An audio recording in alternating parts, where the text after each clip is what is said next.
এই পৃথিবীতে প্রত্যেকটা জিনিস ভোগ করার জন্য তৈরি হয়েছে, কিন্তু কিছু জিনিসের সুখ ভোগার জন্য মানুষ এই ছোট শরীরে একটা বড় আকারের লোভ পুষে নেয়। তারা ভুলে যায় যে লোভ করলে কতটা ক্ষতি হতে পারে। লোভে পাপ, পাপে মৃত্যু। ভাই, চৌধুরীর সঙ্গে আমাদের কথা হয়েছিল। সে সরকারি সড়কের নকশা দেখিয়েছিল আমাদের। আরে কোনো কাজের কথা জানতে পারা গেছে নাকি সব ফুসকি বম বেরোলো? ফুসকি বম না ভাই, হাত গোলা বেরিয়েছে, তাও আবার অনেক বড় রকমের। সরকারি সড়ক, গ্রামের শেষ দিকে যে ওই দয়ানন্দ থাকে না, ওর জমি থেকে বেরোচ্ছে। আর এটাই নয় ভাই, তার জমির প্রায় 10 একর জমি ইন্ডাস্ট্রিয়াল করিডোরে আসবে বলছে। দয়ানন্দের নাতি তো শহরে থাকে, তাই না? হ্যাঁ ভাই। এর মানে যদি তার জমি এক্ষুনি কিনে নিই, তাহলে আমরা গোটা জীবন আনন্দে কাটাতে পারবো। হ্যাঁ ভাই, একদম এটাই সত্যি। বলো তাহলে কি করতে হবে এবার? এটা তো এখন দয়ানন্দই বলতে পারবে যে এবার কি করতে হবে। দেখ বড়, তোর পা কবরে ঝুলছে, এই জন্যই বলছি, এই জমির সম্পত্তি থেকে প্রেম ত্যাগ করে এই কাগজের উপরেও সই করে দে, নিজের জমি আমাদের নামে করে দে। আর যদি তোকে ভয় লেগে থাকে যে আমরা তোর থেকে ফ্রির জমি জায়গা নিচ্ছিলাম, তাহলে চিন্তা করিস না, তোর জমির যত টাকা হয় তার পাই পাই তুই পেয়ে যাবি। আর মৃত্যুর আগে অবধি আনন্দেই বাড়িতেই থাক, কেউ কিচ্ছু বলবে না তোকে। কৃষকের জন্য তার জমি মায়ের সমান হয়, আর মায়ের বোঝাপড়া করা হয় না। তোমরা এখন যেতে পারো, দরজা সামনে আছে। কাকা, বুড়ো হাড়গুলোকে যৌবন রক্তের মতো টকবক করা উচিত না, হাড় ভেঙে যাওয়ার ভয় থাকে। এখন নিজের ডায়লগ বাজি বন্ধ কর আর চুপচাপ সই করে দে। দাদা, আপনারা কাকার সাথে এভাবে কেন কথা বলছো? যদি কাকা জমি বিক্রি করতে না চায়, তাহলে আমাদেরকে তার সিদ্ধান্তে রেসপেক্ট করা দরকার। আমার হিসেবে আমাদেরকে এখান থেকে চলে যাওয়া দরকার। ছোট, নিজের পরামর্শ নিজের কাছেই রাখ, শহরে জীবন কাটাতে কাজে লাগবে। আমরা এখানে জমিতে হাল চালিয়ে তোর শহরের খরচ পুরো করি না, আমরা সেগুলো কাজ করে আয় করি। সেই জন্য নিজের পরামর্শ নিজের কাছেই রাখ, সই তো এর বাপও করবে। আবে ও বুড়ো, করে দে জমি আমাদের নামে, না হলে তোর আঙুলের ছাপ নিয়ে আমরা তোকে তোরই জমিতে পুঁতে দেব। যেটা করার করে না, কিন্তু যাই হয়ে যাক না কেন, আমি এই জমি বিক্রি করব না। মরে গেলে এইসব ছাতিতে নিয়ে যাবি নাকি? ছাতিতে যাক বা না যাক, কিন্তু মরার পরে এটা জেনে খুশি হব যে আমার জমি আমার ছাতিতে আছে। দাদা, দাদা, এসব কি করছো তোমরা? মরে যাবে ও। আরে দাদা থামো, দাদা থামো, থামো দাদা। দাদা ছেড়ে দাও তাকে, এটা ভুল। ঠিক ভুলের পরিভাষা আমাদের সামনে চলে না ছোটু, আমরা যা করি সেটাই সঠিক হয়। আর চিন্তা করিস না, আমরা একে মারতেই যাচ্ছি। তিনজন ভাইয়ের ওপরে তাদের লোভ মাথায় চড়ে নাচছিল। তাদের লোভের সামনে এখন মানুষের জীবনের কোনো দাম ছিল না, কিন্তু বুড়ো এখনো বেঁচে ছিল। তার চেহারায় মৃত্যুর আতঙ্কের জায়গায় হাসি ভাসছিল। এত বৃষ্টিতে ছাতার পেছনে নেত্রপাল বুড়োর আঙুল কেটে দিল আর সব কাগজপত্রে তার আঙুলের ছাপ নিয়ে নিল। আমি আসবো, আমি ফিরে আসবো, আমি অবশ্যই ফিরে আসবো। আমার জমি আমার ছাতিতে থাকবে।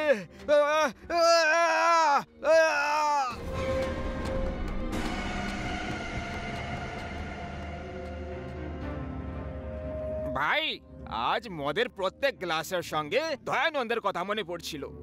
গত বছর যখন আমরা ওর জমি কেড়ে নিয়েছিলাম, তখনও এরকমই আবহাওয়া ছিল। শালা কি বলছিল? আমার জমি আমারই ছাতিতে থাকবে।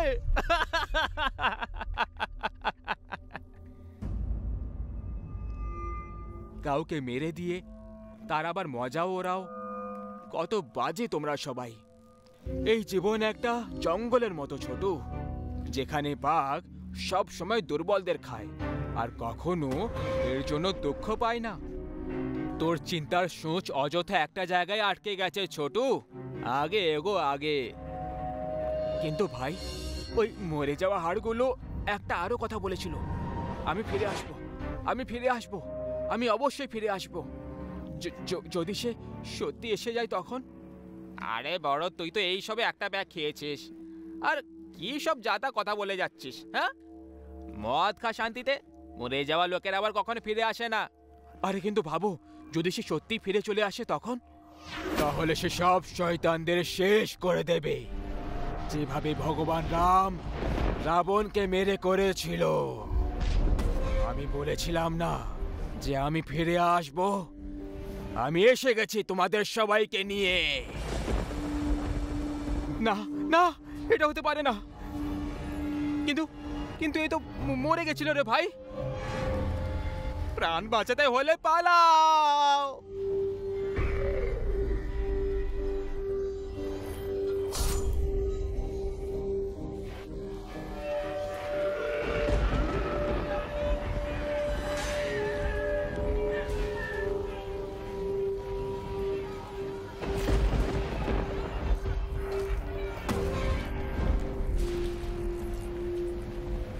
আমাকে আমাকে ক্ষমা করো কাকা, আমি ভুল করে ফেলেছি। আমি তোমাকে তোমার পুরো জমি ফিরিয়ে দেব। আমি আমি তোমাকে আরো 10 একর জমি দিয়ে দেব, শুধু আমাকে মেরো না। মৃত্যুকে সামনে দেখে তোর মতো সমস্ত লোভী মানুষ মৃত্যুকেও টাকা দিয়ে কেনার চেষ্টা করে, কিন্তু পাগলা, এই ডিলটা দেওয়ার আগে একবার এটা তো ভেবে নিতিস যে এই জমির এই মরে যাওয়ার লোকটা এখন এটা নিয়ে কি করবে। বল, কি করবে?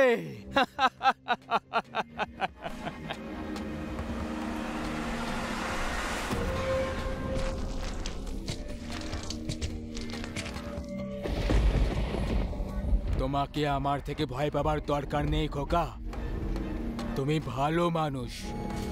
কিছুদিনের মধ্যে আমার নাতি দিল্লি থেকে এখানে আসবে। আমার জমি তার নামে করে দাও, না হলে আমার জমি আমার ছাতিতেই থাকবে। বুঝতে পারছো তো? দরকারের চেয়ে বেশি পাওয়ার ইচ্ছে লোভকে জন্ম দেয়, আর লোভ শয়তানকে, আর শয়তানের সর্বনাশ অনেক আগে থেকেই নিশ্চিত থাকে।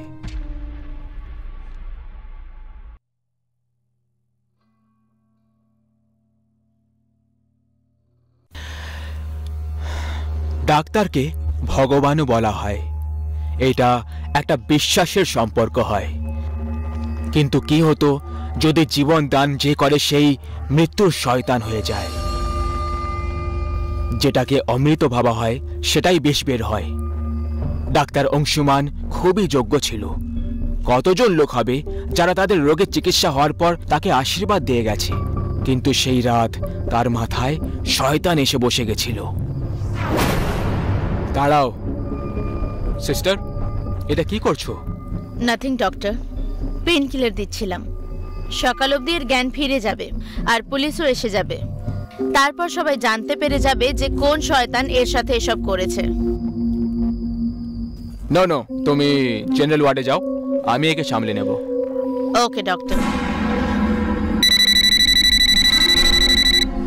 হ্যাঁ বিবেক, বল। দাদা, তুমি কাজ করে দিয়েছো? না, এখনো না। তাহলে কবে করবে দাদা? যদি ওর জ্ঞান ফিরে যায় আর পুলিশকে সব বলে দেয় না, তাহলে দাদা প্লিজ আমাকে বাঁচাও দাদা। শুধু 5 ঘন্টা আগের কথা। বিছানায় জীবন আর মৃত্যুর সঙ্গে লড়ছে সোমা বিবেককে আস্তে গাড়ি চালানোর জন্য জিদ করছিল, কিন্তু বিবেক গাড়ির স্পিড বাড়িয়েই চলেছিল। বারবার বিয়ার খাওয়ার জিদ করছিল। আরে বিয়ার খেলে কিছু হয় না, আরে it's just like a cold drink. দেখো, আমি এখন অবধি 3টে খেয়ে ফেলেছি, কিছুই হয়নি তো। হয়েছে কিছু বলো? বিবেক, আমি বাচ্চা নই। দরকারের থেকে বেশি খেলে বিয়ারেও নেশা হয়ে যায়। তুমি শুধু গাড়ি আস্তে চালাও প্লিজ, আমার ভয় করছে। আরে তুমি কি এটা শোনোনি নাকি? ভয়ের পরে জিত আছে। আর এমনিতেও আজ একটু আলাদা করার ইচ্ছে হচ্ছে। নিজের ইচ্ছেটাকে নিজের কাছেই রাখো আর আমাকে বাড়ি পৌঁছে দাও। এই ভারী বৃষ্টিতে এত ভালো সুযোগ আমি ছাড়তে পারবো না সোমা। আজ তোমাকে আমার খিদে মেটাতেই হবে। বিবেক, কি করছো তুমি? বিবেক, হাত ছাড়ো আমার। তোমার নেশা হয়ে গেছে বিবেক, ছাড়ো। আজ আমি তোমাকে বাড়ি পৌঁছানোর জন্য সঙ্গে আনিনি। আজ আমি তোমার থেকে তোমার জন্য খরচ করা একটা টাকার লাভ ওঠানোর জন্য এনেছি। আজকে আমি তোর থেকে নিজের তেষ্টা মেটাবো। বিবেক, কি যাতা বলছো? ছাড়ো আমাকে। জানোয়ারদের মতো বিহেভ করো না, লিভ মি। ছাড়ো আমাকে। আমি জানোয়ার, জানোয়ার আমি। হ্যাঁ, তুমি জানোয়ার। তাছাড়া একটা কথা বলি, তোমার থেকে ভালো তো কুকুররা হয়। তোমাদের মতো ঠকবাজের থেকে অনেক গুণে বেশি নিষ্ঠাবান হয়। ছাড়ো আমায় বিবেক, আমি বললাম না ছাড়ো আমায়। সোমা, তোকে তো থাপ্পড় লাগা মাত্র বিবেককে ছটকা লেগে যায়। ও সোমার হাত ছেড়ে দেয়। সোমা বৃষ্টিতে গাড়ি থেকে নেমে কাঁদতে কাঁদতে যেতে লাগলো। গাড়ির ভেতরে বসে বিবেকের রাগ ক্রমাগত বেড়েই যাচ্ছিল। ওর মাথায় জানোয়ার আর কুকুরের কথাটা ঘুরঘুর করে। নিজের সঙ্গে কথা বলতে বলতে বিবেক অ্যাক্সিলারেটরে পা রেখে দেয় আর এক ঝটকায় গাড়িটাকে গিয়ার ফেলে সোমার দিকে এগিয়ে নিয়ে যায়। সোমা নিজের কাছে গাড়িটাকে আসতে দেখে ও ঘুরে তাকায়। গাড়ি ওকে ধাক্কা মেরে হাওয়ায় ছড়ে ফেলে দেয়। সোমা নিচে পড়ে যায়। বিবেক গাড়ি থামিয়ে দেয় আর সড়কে সোমাকে কষ্ট পেতে দেখতে শুরু করে।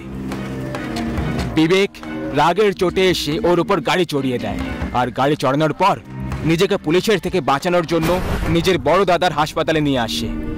কিন্তু ওখানে এসে যখনই ও জানতে পারলো যে সোমা বেঁচে যাবে, ব্যাস তখনই নিজের দাদাকে অ্যাক্সিডেন্টের সব সত্যি বলে দেয় আর তার উপর চাপের সৃষ্টি করলো যাতে সে সোমাকে মেরে ফেলে। দাদা, দাদা প্লিজ, আমাকে মা বাবার দিব্যি। দাদা প্লিজ মেরে দাও ওকে, না হলে পুলিশ আমাকে ছাড়বে না। দাদা, মেরে দিচ্ছি, কিন্তু প্রমিস কর যে আজকের পর এরকম কাজ তুই কোনো মেয়ের সাথে করবি না। প্রমিস দাদা, কর প্রমিস, কখনো এরকম করব না। ভাইয়ের জন্য তুমি আমাকে মেরে দিচ্ছ, অথচ ভুলটা তোমার ভাই করেছে। ও আমার ভাই হয়। অংশুমান একটু ঘাবড়ে যায়, কিন্তু তারপর সাহস জুটিয়ে সোমাকে ইঞ্জেকশন লাগিয়ে দেয় আর ইঞ্জেকশনের প্রভাবে সোমার নিঃশ্বাস থামতে লেগে যায় আর ওর চোখ থেকে জল বেরোতে লাগে আর ও মরে যায়। লাইফ সেভিং মেশিনের গ্রাফ ফ্ল্যাট হয়ে যায়। অংশুমান সোমার শিরা চেক করতে লাগলো আর ফোন বার করে তক্ষুনি বিবেককে ফোন করতে লাগে। হ্যাঁ দাদা বলো। আমি ওকে মেরে দিয়েছি, তুই তাড়াতাড়ি এখানে চলে আয়। থ্যাংক ইউ দাদা, থ্যাংক ইউ সো মাচ।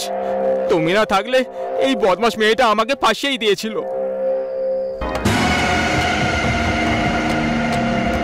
তুমি তো সত্যিই ফেঁসে গেছো। দাদা, দাদা এটা কি হচ্ছে? দাদা, দাদা, দাদা এটা কি? মৃত্যুর শাস্তি দেওয়া তোমাদের দুজন ভাইদেরকে এবার আমি মৃত্যুর ঘাটে পৌঁছে দেব। যখনই সময় ইশারা করলো, ওই রুমে রাখা ইনজেকশন, সিজার আর নাইফ হাওয়ায় নিজের থেকে উড়তে শুরু করলো আর দ্রুত গতিতে গিয়ে ওই দুজন ভাইয়ের শরীরে গাঁথা হয়ে গেল আর দুজন ওখানেই মরে যায়। ওয়ার্ডের দেওয়ালে শুধু রক্ত আর রক্ত ছড়িয়ে যায়। দুজনের মৃতদেহ দেওয়ালে ঝুলে রয়ে যায় আর সোমার শরীর আবার বেডে গিয়ে পড়ে যায়। একটা ভাই নিজের ভাইয়ের ভালোবাসার জন্য ওর ভুলের ওপর পর্দা রাখতে গিয়ে নিজের পেশার সঙ্গে ভুল করলো আর অসহায়কে মৃত্যুর শয্যায় পাঠিয়ে দিল। কিন্তু কথায় বলে না, ঈশ্বরের ঘরে দেরি আছে কিন্তু অন্ধকার নেই। সে ওই মেয়েটার হাতেই ওদেরকে মেরে ন্যায় করে দিল। খারাপের অন্ত চিরকাল খারাপই হয়।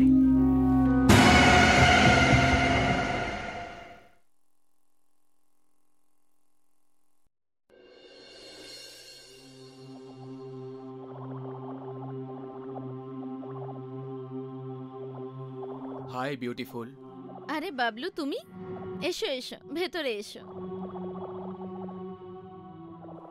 পৃথিবীর সব থেকে সুন্দরী মেয়েকে আমার তরফ থেকে প্রেম ভরা হ্যাপি হ্যাপি হ্যাপি বার্থডে।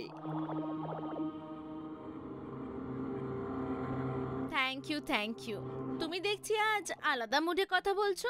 আর কি বলি, যখনই তোমাকে দেখি জানি না আমার কিছু হয়ে যায়। আমি একটা আলাদা জগতেই চলে যাই, যেখানে আমি শুধু শুধু তোমাকেই দেখতে পাই। বাহ বাহ, কি দিচ্ছ গুরু!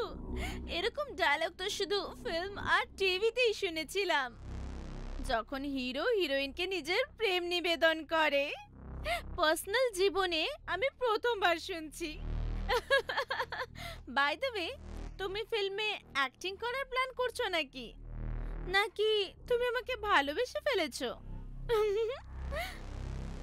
ঠিক ধরেছো তুমি। আজকের আগে আমি কখনো তোমাকে নিজের মনের অবস্থা বলতে পারিনি। আজ যখন সুযোগ পেয়ে গেছি, তো হ্যাঁ, আমি তোমাকে ভালোবাসি আর তোমাকে বিয়ে করতে চাই। ও গড, আমি তো বাস এমনিই বলছিলাম। আর তুমি? বাবলু দেখো, তুমি আমাকে ভালোবাসো এটা জেনে আমি যতটা সারপ্রাইজড ততটা খুশিও। আমি তোমার ভালোবাসার সম্মান করি, কারণ তুমি একজন খুব ভালো মানুষ। আর সত্যি বলতে, বিজয়ও আমাকে প্রপোজ করেছিল, আর তখন আমি খুব কনফিউজড ছিলাম, কারণ সত্যি বলতে আমার তোমায় আর বিজয়কে দুজনকেই ভালো লাগতো। কিন্তু তোমার আসার ঠিক আগেই আমি বিজয়কে বিয়ে করব ঠিক করে ফেলেছি, আর এখন আমি ওকেই বিয়ে করব। I think I love him. কে বিজয়? ওই মূর্তিকার? হ্যাঁ, সেই। কংগ্রাচুলেশনস। Thank you. আরে আমিও না, আমার কারোর সাথে মেলার ছিল, ভুলেই গেছিলাম। আমি তোমার সাথে পরে দেখা করছি। আমাকে এক্ষুনি ওয়াল স্ট্রিট যেতে হবে। বাই।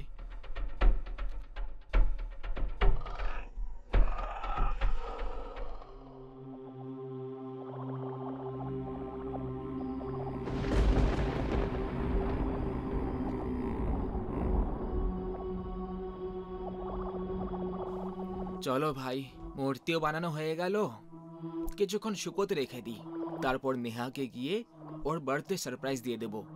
ও এটা দেখে খুব খুশি হয়ে যাবে, কারণ ও ভগবান শিবের সারথি নন্দী দেবতাকে খুব পছন্দ করে।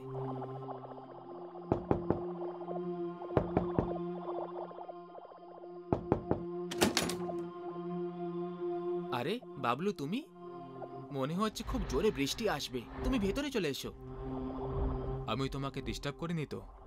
কিছুক্ষণ আগে এলে হয়তো ডিস্টার্ব হয়ে যেতাম, কিন্তু এখন কাজ থেকে ফ্রি হয়ে গেছি। তুমি বলো, এত রাতে কেন আসা হলো?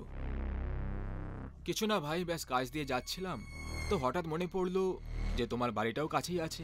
ভাবলাম তোমার সঙ্গে দেখা করে যাই, তাই এসে গেলাম। তোমার কোনো প্রবলেম নেই তো? কেমন কথা বলছো ইয়ার, আমার কেন কিছু প্রবলেম হবে? কিন্তু আমার হচ্ছে, আমার প্রবলেম হচ্ছে। কেন করলে তুমি এরকম? কেন? কারণ আমিও নেহাকে ভালোবাসি, আর তোমার চেয়ে অনেক বেশি ভালোবাসি। দেখো, তোমাকে মারতে আমার একটুও হাত কাঁপেনি। তোমার মরার পর নেহা আমার হবে, শুধু আমার হবে নেহা।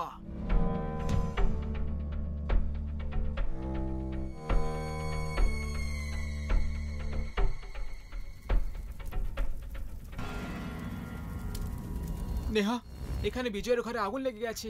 আর বিজয়? কি হয়েছে বিজয়ের? He is dead. ও আগুনে পড়ে গেছে নেহা, ও আগুনে পড়ে গেছে।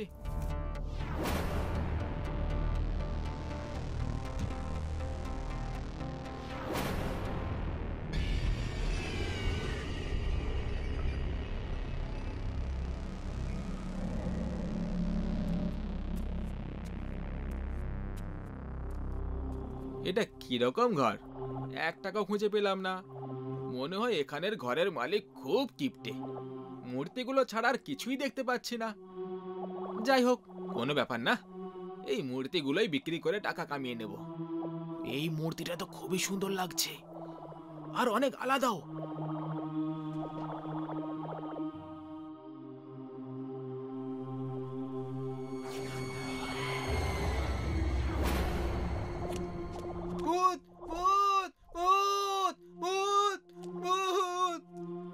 এইভাবে পালানোর সব চেষ্টা বৃথা। তুমি কোথাও পালাতে পারবে না। আমাকে ছেড়ে দেন, ভুল হয়ে গেছে বাবু। আজকের পরে আমি কখনো চুরি করব না, কখনো না। যদি তুই জ্যান্ত যেতে চাস, আমার একটা কাজ করে দে। একটা কি? আমি তো আপনার সব কাজ করে দেব, ব্যাস আমাকে ছেড়ে দিন। তাহলে এই মূর্তিগুলো নিয়ে বিজনেসম্যান বাবলুকে দিয়ে দাও। যদি না দাও তাহলে মারা পড়বে। আপনি চিন্তা করবেন না, আমি এক্ষুনি গিয়ে দিয়ে আসছি।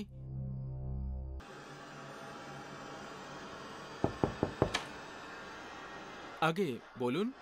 আগে আমি বাবলু বাবুর সঙ্গে দেখা করতে চাই। আমি বাবলু, বলুন। খুব ভালো খবর স্যার। স্যার, আমরা আমাদের কোম্পানির তরফ থেকে ফোন নম্বরের সাহায্যে লাকি ড্র করানো হয়েছিল, যাতে আপনার নাম এসেছে। সেই জন্য আপনাকে একদম ফ্রি গিফট দেওয়া হচ্ছে। এই নিন। ও থ্যাংক ইউ।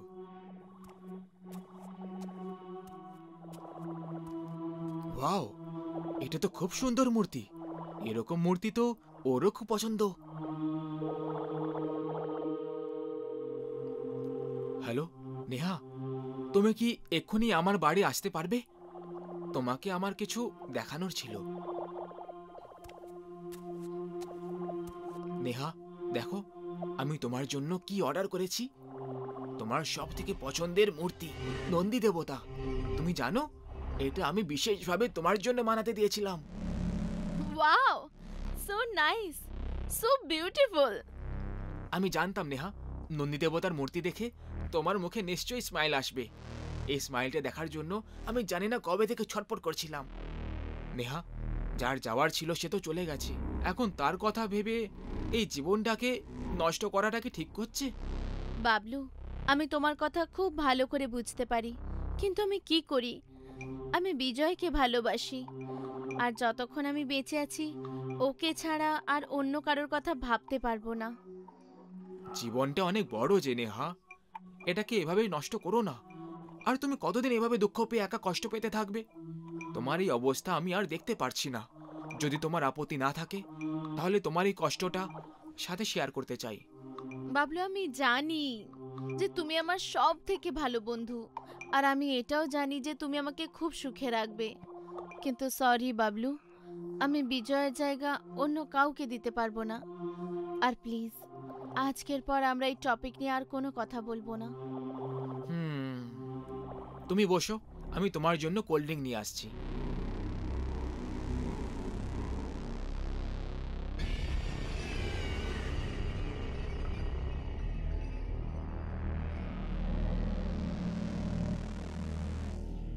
যে জিনিস আমি ভালোবেসে আর প্রার্থনা করে পাই না নেহা, সেটা আমি সাম দাম দণ্ডভেদ দিয়ে ছিনিয়ে নিই।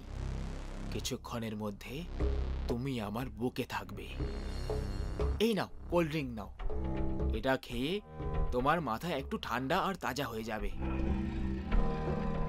কোল্ড ড্রিঙ্কটা খেও না নেহা।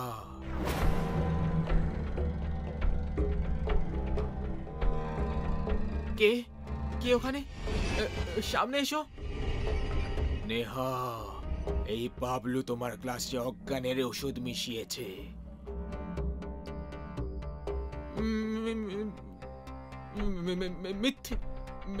মিথ্যে এসব। নেহা, আমি কিছু মেশাইনি। কে তুমি? সামনে এসো, সামনে এসো বলছি।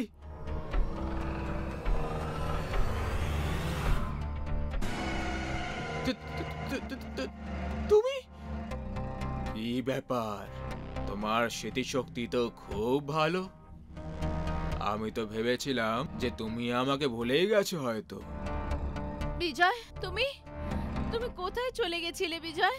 তোমার নেহাকে ছেড়ে কোথায় চলে গেছিলে? হ্যাঁ, দূরে যাওয়ার জন্য আমাকে ক্ষমা করে দাও নেহা। তোমার জন্মদিনের উপহারের জন্য আমি তোমার জন্য নন্দী দেবতার এই মূর্তিটাই বানিয়েছিলাম, কিন্তু তোমাকে এটা দেওয়ার আগেই এই কপট ধূর্ত ছলবাজ আর নীচ মানুষটা আমাকে মেরে আমার বাড়িতে আগুন লাগিয়ে দিয়েছিল। নেহা, ও মানুষ নয়, ও একটা ভূত। ওর কথা বিশ্বাস করো না, ও মিথ্যে কথা বলছে। না, আমার বিজয় মিথ্যেবাদী নয়, মিথ্যে তুমি বলছো। তুমি একটা ধোঁকাবাজ, তুমি খুনি একটা।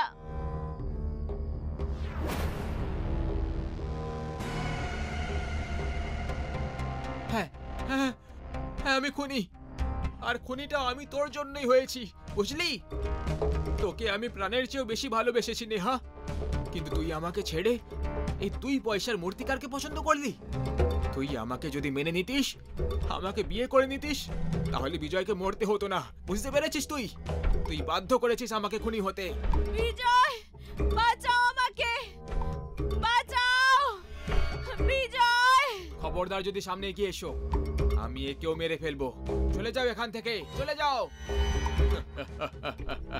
তুই একটা আত্মাকে হুমকি দিচ্ছিস। হাসিস কি? চলে যা এখান থেকে, নাহলে সত্যি একে মেরে ফেলবো। সেদিন তো আমাকে ছল করে মেরে দিয়েছিলি হারামি, কিন্তু আজকে তুই কাউকে মারতে পারবি না।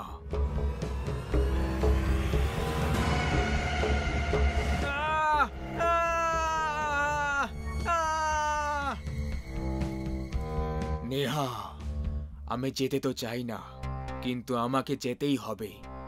কিন্তু যাওয়ার আগে তোমাকে শুধু এইটুকুই বলতে চাই, আমি তোমাকে খুব ভালোবাসি নেহা। আমিও তোমাকে খুব ভালোবাসি Bijoy. I love you too. তুমি ছাড়া আমার জীবনের কোনো অর্থ নেই। আমিও তোমার সঙ্গে যাব বিজয়। যদি তার জন্য আমাকে মরতেও হয়, তাহলে আমি মরবো। আর মরার পর আমরা দুজন আমাদের জগতে হাসি খুশিতে একসাথে থাকবো। না নেহা, আত্মহত্যা করা পাপ সমান। তুমি এই পাপ করো না। আর কথা দাও, তুমি বাঁচবে, তুমি আমার হয়ে বাঁচবে। কথা দাও নেহা। যদি তুমি এটাই চাও বিজয়, তাহলে ঠিক আছে, আমি বাঁচবো। ভালো থেকো। তুমিও। আসছি। বিজয়।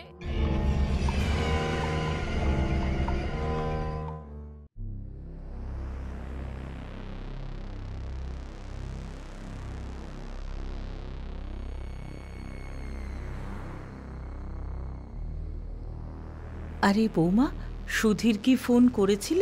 দুদিন পরে দোল। ও অফিস থেকে ছুটি পেয়েছে? এখনো তো পাইনি মা, কিন্তু ও বসের সাথে কথা বলেছে।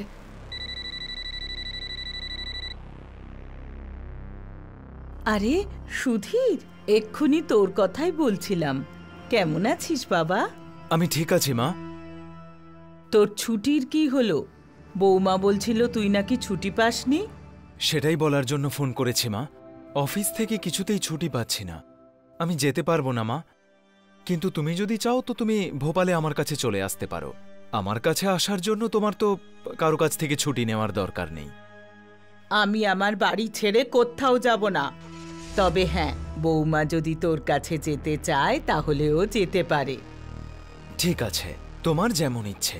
আচ্ছা মা, আমার অফিস থেকে আমার এক বন্ধু মনোহর আজ সকালে মুম্বাইয়ে যাচ্ছে। আমি ওর হাতে তোমাদের সকলের জন্য কিছু গিফট পাঠিয়েছি, তুমি দেখে নিও। আর করুণাকেও ওর সাথে কালকে সন্ধ্যের ট্রেনে ভোপালে পাঠিয়ে দাও। আমি মনোহরকে বলে দিয়েছি। ঠিক আছে, পাঠিয়ে দেব। ও কি বললো মা? ও আমাদের দুজনকে ওখানে যেতে বলছে। আমি বারণ করে দিয়েছি, তবে তুমি চলে যাও। কাল ওর এক বন্ধু মনোহর মুম্বাই আসছে। কাল সন্ধেবেলা তুমি ওর সাথে ভোপালে বেরিয়ে যাও। বাড়ি পৌঁছে প্যাকিংটা করে রেখো। কিন্তু মা, আপনি এখানে একা? আরে তুমি আমার চিন্তা করো না, আমি সামলে নেব। তুমি যাও, ঘুরে এসো।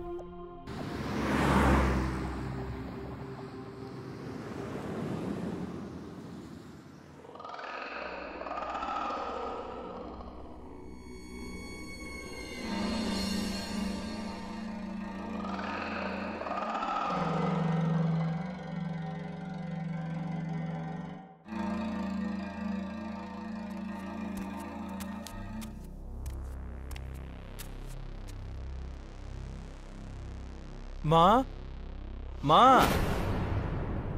মা।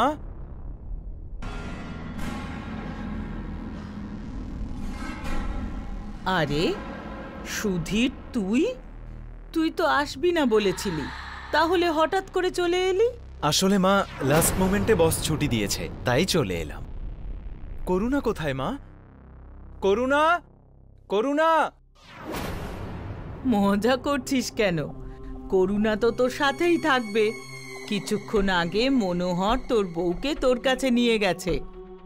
না মা, ও তো কই আমার সাথে নেই। ভাবলাম মনোহরের আগে আমি পৌঁছে যাব, তাই আর আমি ওকে কল করিনি। এনিওয়েজ, আমি ওকে ফিরে আসার জন্য বলছি। প্রণাম মাসিমা। মনোহর, আরে তুই এখানে কি করছিস? আরে ভাই, আমার বস তাড়াতাড়ি ছুটি দিয়ে দিল আজ, তাইও আমি ফ্লাইটে করে চলে এলাম। আমি তোকেই ফোন করছিলাম তো। করুণা কোথায়? মানে আমি তো ওকেই নিতে এসেছি। মানে তুই করুণাকে নিয়ে যাসনি? না, কি হয়েছে? মা, করুণা তাহলে কার সাথে ভোপাল গেল? সুধীর, কোনো গন্ডগোল আছে, তাড়াতাড়ি দয়াকে ফোন কর। হ্যালো দয়া, সুদীপ বলছি।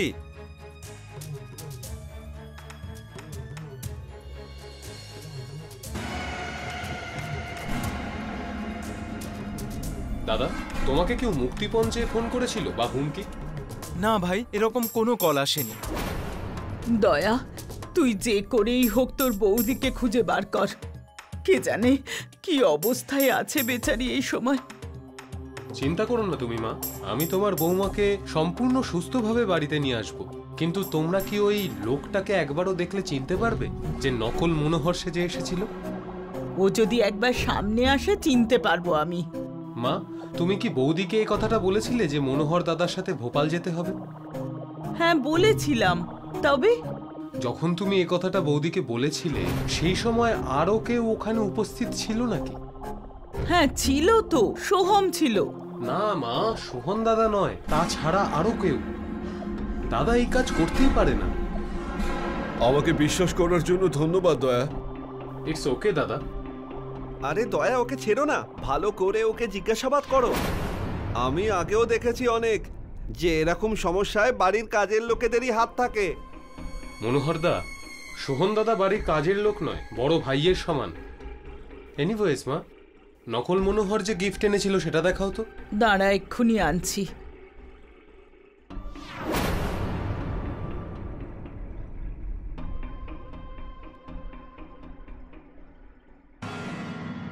এইটা এনেছিল।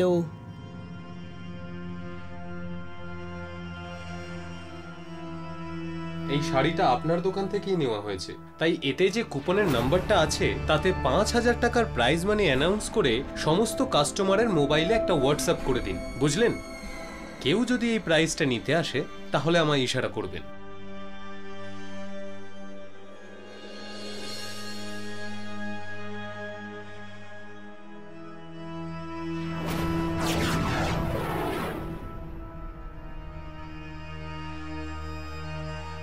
না রে দয়া, এই লোকটা সে লোক নয়। টেনশন করো না তুমি মা, এই লোকটা সে লোকটা নয় তো কি হয়েছে, যাবে তো ও সেই লোকটারই কাছে। চলো দাদা, ওই বাইকটাকে ফলো করো, ফাস্ট।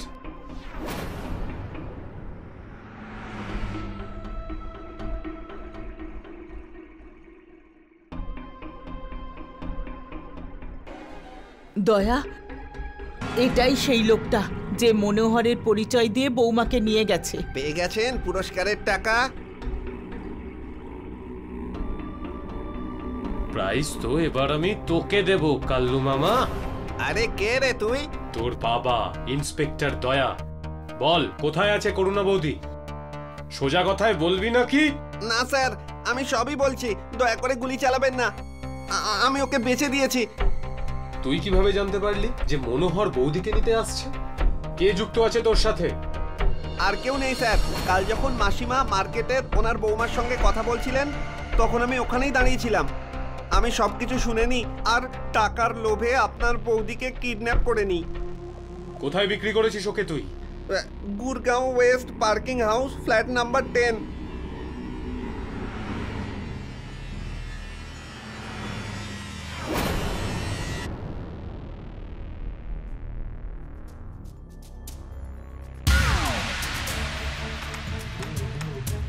অনেক হয়েছে সেঠজি, আজকের জন্য এইটুকুই যথেষ্ট। তোর বাকি কাপড়গুলো পুলিশ স্টেশনে গিয়ে খুলবো।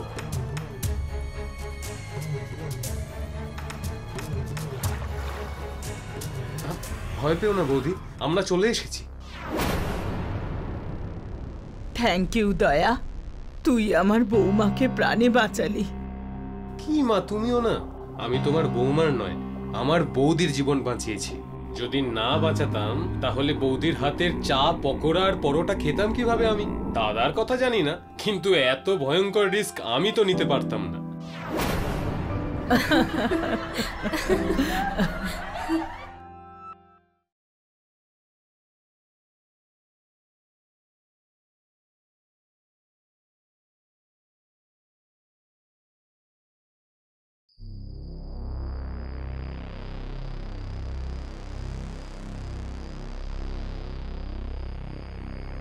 মা, আমি কোচিং ক্লাসে যাচ্ছি।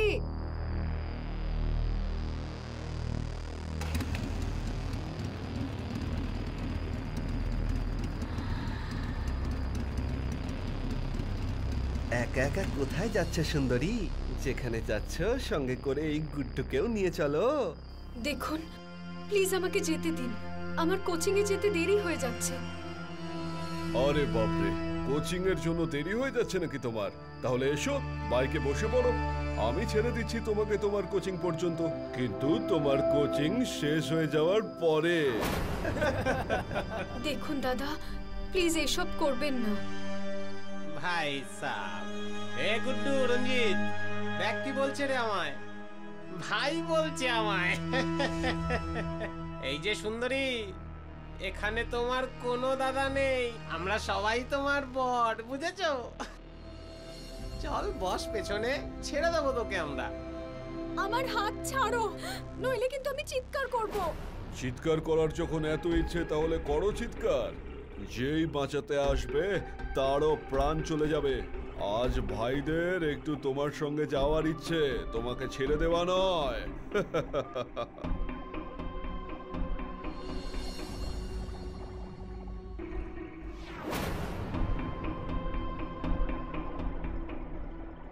আরে সুন্দরী, অন্তত এটা তো বলে যাও কোচিং থেকে ফিরবে কখন?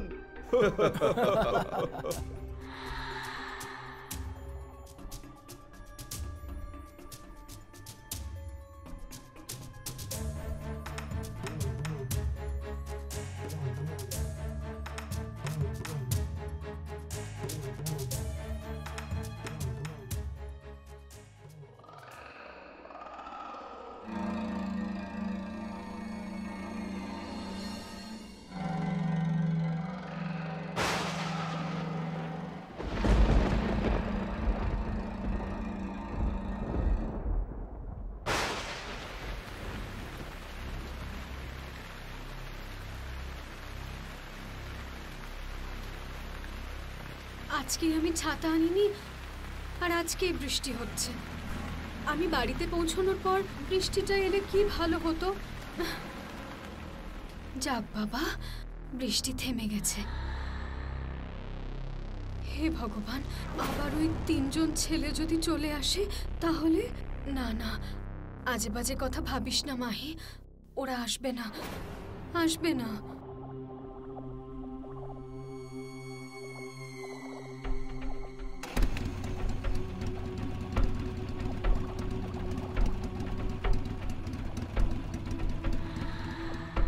বলেছিলাম না তোমাকে, আজ মনটা তোমাকে চাইছে। তোমাকে না নিয়ে আমরা তো কোথাও যাব না আজ। আরে সুন্দরী, এত চিন্তা করছো কেন? যদি ভালোবেসে আমাদের সঙ্গে চলো তাহলে সত্যি বলছি তোমার শরীরে এক ফোঁটাও আঁচড় আসতে দেব না, আর কেউ জানতেও পারবে না যে তোমার সঙ্গে খারাপ কিছু ঘটেছে। ওরা কিন্তু ঠিকই বলছে সুন্দরী, বৃষ্টির ওয়েদার একটুখানি নেশা হওয়ার পরে একবার সত্যের দেবতা মিথ্যে বলতে পারে, কিন্তু আমরা তিনজন মিথ্যে বলি না। নে চলে আয়, পেছনে বসে পড়।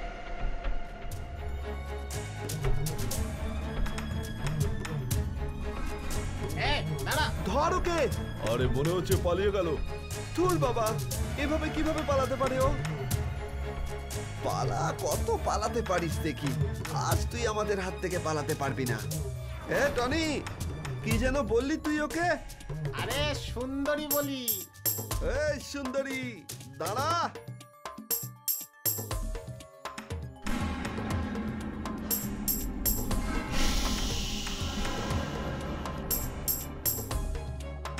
আমার নাম মধু, মধু পালা। আমার নাম মাহি। মাহি, এরা কে? আর ওরা তোমার পিছু নিয়েছে কেন? ওরা খুব বাজে দিদি, আমার সাথে খারাপ ব্যবহার করছে। প্লিজ আমাকে নিয়ে যাও এখান থেকে। ওরা দুজন আমাকে দেখে নিলে হয়তো তোমার সাথেও খারাপ কিছু করতে পারে। মাহি, দুর্বলকে সবাই ভয় দেখায়। তুমি ওদের যত ভয় করবে তত ওরা তোমায় ভয় দেখাবে। ভয়কে জয় করতে হলে ওদের সামনাসামনি হও। চলো আমার সাথে। না দিদি, কি করছো এটা তুমি? পাগলামি হবে এটা। এটা পাগলামো নয়, লড়াইয়ের শুরু। পরিবর্তন শুরু হয়েছে। আজ যদি তুমি এদের সামনাসামনি না হও মাহি, তাহলে ভবিষ্যতে আরো অনেক মেয়েরা বিপদে পড়বে। শুধু একটা ভয়ের জন্য আজ এই ভয়কে জয় করতেই হবে। চলো। আরে ভাই, এ তো 1 থেকে 2 হয়ে গেছে। সুন্দরী, যদি আগে বুঝতে পারতাম যে এই লুকোচুরি খেলবি তোরা, একটার সাথে আরেকটা ফ্রি হলে এত চাপ কেন নেবো ভাই আমরা? ঠিক আছে, অসুবিধা নেই, চলে আয় চলে আয়, খুব মজা করব।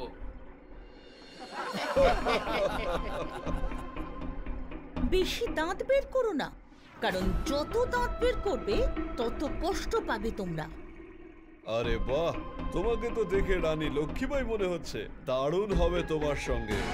বাহাদুর মেয়েকে ছটপট করতে দেখে দারুণ শান্তি অনুভব হবে। আরে দাদা, আমি কি বোকা নাকি? আমিও মজা করব। না না, আমাকে কিছু করো না, প্লিজ প্লিজ আমাকে যেতে দাও। আমার অসুস্থ মা একা আছে বাড়িতে, আমাকে ছাড়া ওনার আর কেউ নেই। যেতে দাও আমাকে, প্লিজ প্লিজ, আমি হাত জোড় করছি তোমাদের কাছে, আমাকে যেতে দাও। চুপ কর, আমরা তো টিচার নই যে যে কোনো সমস্যা থেকে তোকে বাঁচাবো। প্লিজ আমাকে যেতে দাও। আরে যেতে তো দেব, কিন্তু সেটা আমাদের খিদে মেটবার পরে। না প্লিজ কিছু করো না, আমাকে যেতে দাও। দিদি আমি বললাম না, এখান থেকে বেরিয়ে চলো। দেখো এবার কি হতে চলেছে আমাদের সাথে। বললে পরেই সমস্যা সমাধান হয়ে যায় না দিদি, সমাধান করতে হয়। সেটাই তো আমিও বলছি মাহি, হাত জোর করে কিচ্ছু হবে না, লড়াই করে জিততে হবে আমাদের। এই চুপ কর, অনেক হয়ে গেছে মজা। টনি, গুড্ডু, শুয়ে ফেল ওদের নিচে। এখনো বলছি ছেড়ে দাও ওকে, না হলে কিন্তু আফসোস করবে। বেশি কথা বলছিস তুই, মনে হচ্ছে সবার প্রথমে তোকেই মজা দেখাতে হবে।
ছেড়ে দাও আমাকে, ছেড়ে দাও। মাহি তো এটাই বলছিল তোদের, ছেড়ে দাও আমাকে, বাড়ি যেতে দাও। বাড়িতে আমার মা একা আছে, আমিও বলেছিলাম যেতে দাও, কিন্তু তোরা আমার একটাও কথা শুনলি না। আয় এবার আমার কাছ থেকে মজা পা, যা করার কর, কিচ্ছু বলবো না তোদের। আমাদের ক্ষমা করে দাও, আমরা ভুল করে ফেলেছি, যেতে দাও আমাদের প্লিজ। আজকের পরে আমরা আর কাউকে ডিস্টার্ব করব না, সবাইকে মা বোনের চোখেই দেখবো, প্লিজ যেতে দাও। হ্যাঁ দিদি, প্লিজ ছেড়ে দাও, ভয় লাগছে। যাওয়ার সুযোগ তো দিয়েছিলাম তোদের, কিন্তু তোরাই মানলি না। তোরা জানিস, যখন আমি বেঁচে ছিলাম তখন আমি মাহির মতনই সরল একটা মেয়ে ছিলাম, ভয় পেতাম তোদের মতো লোকেদেরকে। আমার এই ভয়ের জন্য একটা ছেলে আমার ওপর শারীরিক অত্যাচার করলো, তারপর ধরা পড়ার ভয়ে আমাকে মেরে ফেললো। সেদিন থেকে আমি এই নির্জন ফাঁকা রাস্তাগুলোতে ঘুরে বেড়াই, মাহির মতো সরল মেয়েদের তোদের হাত থেকে বাঁচানোর জন্য। আমি তোদের ক্ষমা করব না, মেরেই ফেলবো।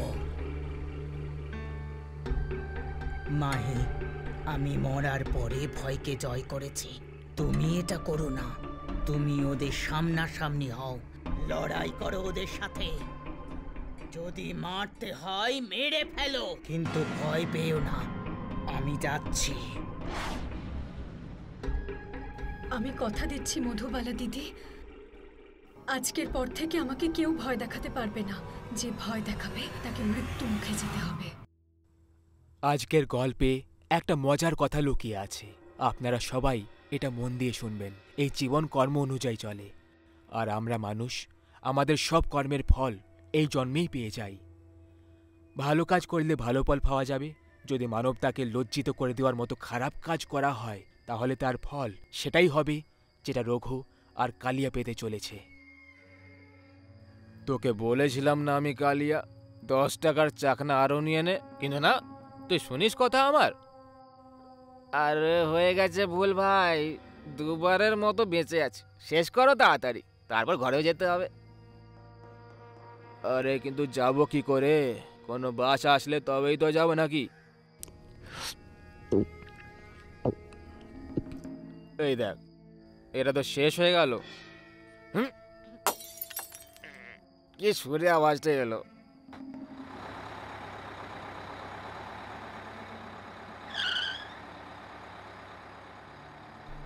চলে এসো ভাই, চলে এসো, এটাই শেষ বাস। ও কাকু আগে যাও, আমরা সান্তাক্রুজ নয়, ধারাবি যাব, চল ফট। আরে কি চল ফুট বলছো বাবা, তোমাদের ভাগ্য খুব ভালো। আমি আজকেই ধারাবিতে ঘর নিয়েছি রহমান দাদার কাছে, আর আমার এই রামপিয়ারি বাসও আমার সঙ্গে ধারাবিতেই থাকবে। চলে এসো। আরে এত ভাবছো কি? তোমাদের ভালো সময় চলছে, এসো, চলে এসো। মনে হচ্ছে ভগবান আমাদের ভাগ্যটা একবারে সোনার অক্ষরে লিখেছে। ফুল সম্মান পাচ্ছি ভাই, মন থেকে। আয় কালিয়া, চলে আয়। ঠিক আছে চলো। যখন কন্ডাক্টর আছে রাজি, তখন কি করবে রঘু আর কালিয়া মাঝি।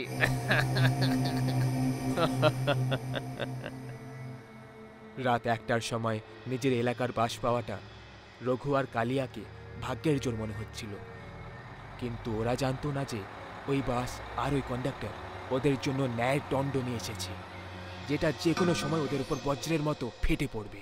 দণ্ড বিচিত্র, আর যে দণ্ড দেবে সেটাও ধারণার বাইরে। আবে এভাবে কি দেখছিস? টিকিট ছিঁড়তে চাস আমাদের? যদি নিজেকে খারাপ অবস্থায় দেখতে চাস তাহলে চেষ্টা করে দেখে নে। তোমাদের তো পার্মানেন্ট টিকিট কাটা হয়ে গেছে, তাই আর কোনো টিকিটের প্রয়োজন নেই। আরে আমি বলতে চাইছিলাম যে আমরা সবাই তো একই এলাকার, তাই এখন তো তোমরা দুজন স্টাফ হয়ে গেছো, তাই না? আর স্টাফদের টিকিট কেউ আবার কাটে নাকি? আচ্ছা, তাহলে তুই পুরো কথাটা তাড়াতাড়ি বুঝিয়ে দিলি, না হলে রামপুরি ঢুকে যেত তোর পেটে, বেরোতো বুক চিরে দিয়ে। ঠিক সেইভাবেই না, যেমনটা আজ থেকে 10 বছর আগে তোমরা একটা অসহায় বাচ্চার সঙ্গে দুষ্কর্ম করে ওকে মেরেছিলে, যখন এই বাস এক্সেল ভেঙে যাওয়ার কারণে আরে কলোনিতে দাঁড়িয়েছিল।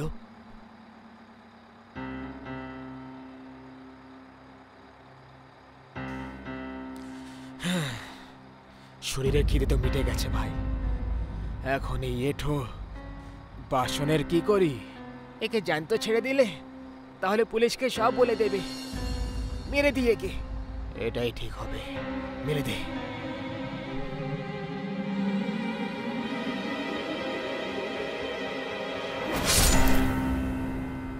সেই সময় আমি ওই বাসেই ছিলাম, আমি সব দেখেছিলাম, কিন্তু কিছু বলতে ভয় পেয়ে গেছিলাম।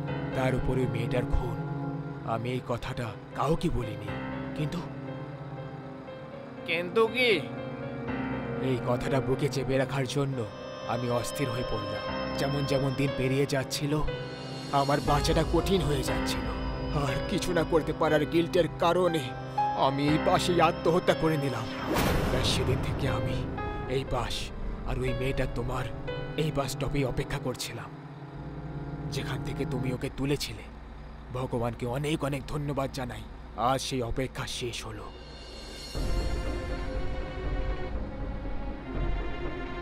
আবে ও রামগোপাল বর্মা, এ কি তুই এখানে ভূতের ফিল্ম বানাচ্ছিস? মানে তুই এমন ভাবে বলছিস যেন কোনো ভূত তোমরা দুজন।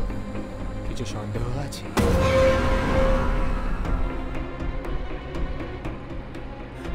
দেখো দেখো ভূত কাকা, না না ছেড়ে দাও, ছেড়ে দাও, মেরো না আমাদেরকে, ভুল হয়ে গেছে আমাদের, আমাদের মেরো না, এরকম আর কখনো ক্ষমা করে দাও। ভবিষ্যতে তুমি কি ভুল করবে এই শাস্তিটা সেটা নয়, এই শাস্তিটা সেটার ফল যেটা তুমি আগে করেছিলে।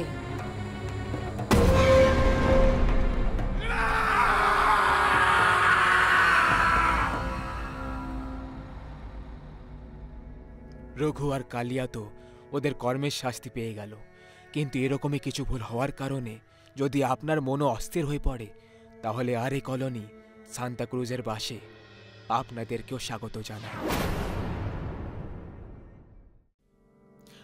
আমাদের আজকের গল্পের মূল হল দরকারের চেয়ে বেশি উচ্চাকাঙ্ক্ষা, কিছু করে দেখানোর, কিছু প্রাপ্ত করার আকাঙ্ক্ষা। পৃথিবীতে জন্মানো প্রায় প্রত্যেক প্রাণীদের বুকে এই অনুভব ঝড় নিয়ে আসে।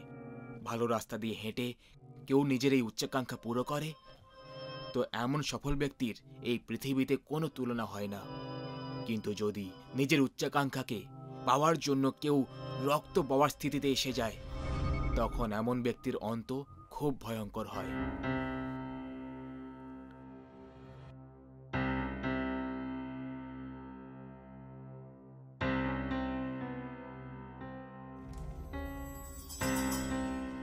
তোমার কি মনে হচ্ছে বস আমাদের দুজনকে একসাথে কেন রেখে পাঠিয়েছে?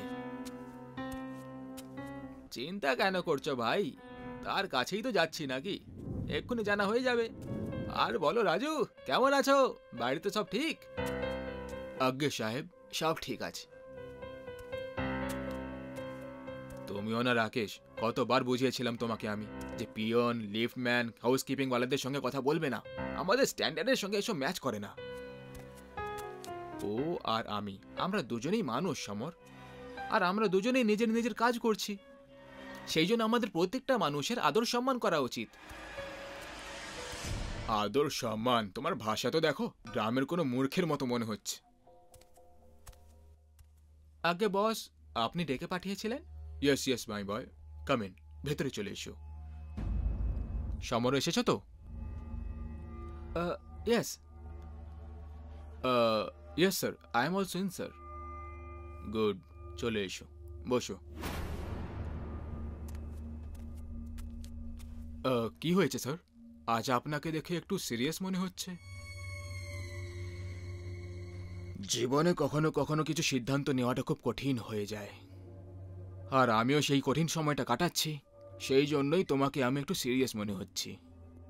যাই হোক, আজ আমি এই কোম্পানির দায়িত্ব থেকে ফ্রি হওয়ার সিদ্ধান্ত নিয়ে নিয়েছি, আর এই অল্প সময়ের মধ্যেই তোমরা দুজন এই কোম্পানির জন্য অনেক কিছু করেছো। সেই জন্য কোনো নতুন লোককে হায়ার করার জায়গায় ভাবলাম তোমাদের মধ্যে কোনো একজনকে কোম্পানির সিইও বানিয়ে দিই। কিন্তু তোমাদের দুজনের মধ্যে যে কোনো একজনকে বাছাটা আমার জন্য খুব মুশকিল ছিল, কিন্তু কোনো একজনেরই বাছাই করাটা দরকারও ছিল। মনে হচ্ছে ভগবান প্রার্থনা শুনে নিয়েছে। আমি বয়স আর অনুভব দুটোর দিক দিয়ে রাকেশের চেয়ে বড়, আমি সিইও হব। কাল নতুন সিইও পদের অফিসিয়াল ইনফরমেশন সব জায়গায় দিয়ে দেওয়া হবে, তাই কাল থেকে বলরাজ গ্রুপ অফ ইনফরমেশন টেকনোলজির নতুন সিইও হবে রাকেশ।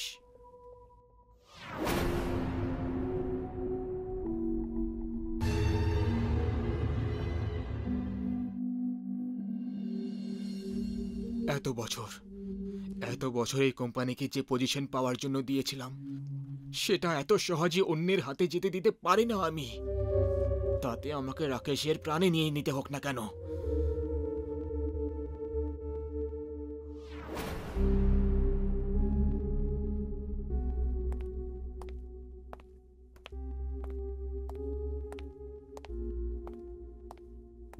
Congratulations CEO sir. আরে কি ভাই, তাছাড়া যদি সত্যি বলি এই পোস্ট আমার নয়, তোমার পাওয়া উচিত ছিল। তাহলে পোস্ট আমাকে দিয়ে দাও। আরে মজা করছি, চলো সেলিব্রেট করি। আজকের পার্টি আমার তরফ থেকে।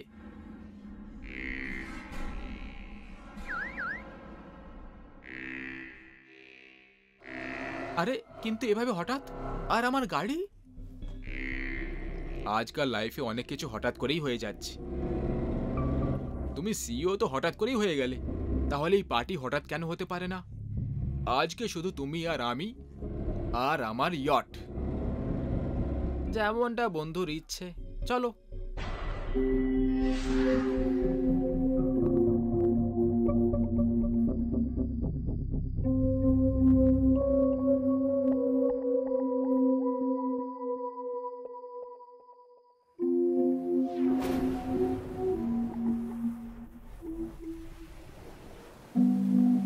ইউনো সমর, যেমন উথাল পাথাল সমুদ্রে আজকে হচ্ছে, ঠিক সেরকমই উথাল পাথাল আমার মনের মধ্যে হচ্ছে। এই পজিশনে তো আমার পৌঁছানোরই কথা ছিল, কিন্তু এই সব এত তাড়াতাড়ি হয়ে যাবে ভেবে দেখিনি ভাই। সময়টা আমার ভাগ্যটাই বদলে দিল ইয়ার, আর আমার ভাগ্যটা পাল্টে দিল। এই সব যে তুই পেয়ে গেলি না রাকেশ, সেসব আমার ভাগ্যে ছিল। তুই আমার থেকে আমার ভাগ্য কেড়ে নিয়েছিস। সমর, তুমি কি বলতে চাইছো? এখন আমি কিছু বলতে চাই না রাকেশ, শুধু করতে চাই, আর আমি সেটা করেই ছাড়ব।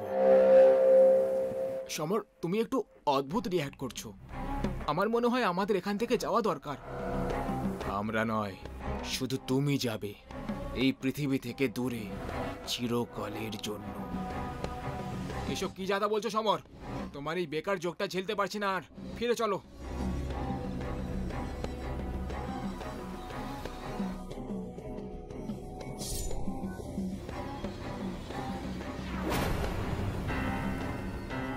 ইন্টারন্যাশনাল কম্পিটিশনে সেকেন্ড পজিশনে এসেছিল আমার।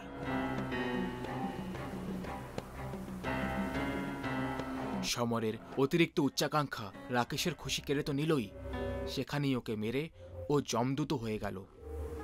প্রত্যেক জনের সাথে ভদ্র ব্যবহার করা রাকেশের মৃত্যু এভাবেও হতে পারে, এটা অন্য কেউ তো দূর, রাকেশ নিজেও কখনো ভেবে দেখেনি। ও এখন মরে গেছিল।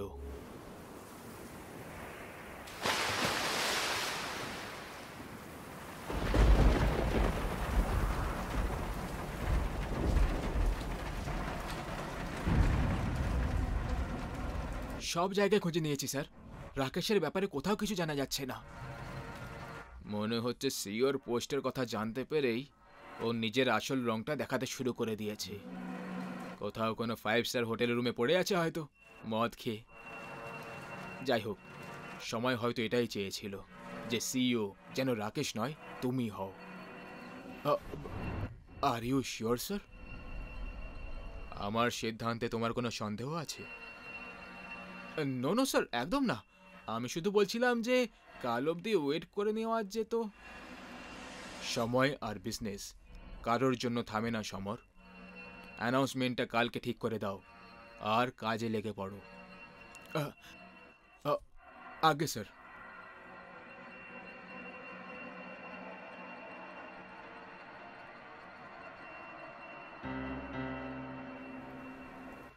ওম ত্র্যম্বকম যজামহে সুগন্ধিং পুষ্টিবর্ধনম পূর্বারুকমিব বন্ধনান মৃত্যুর্মুখ্য মহামৃতাৎ।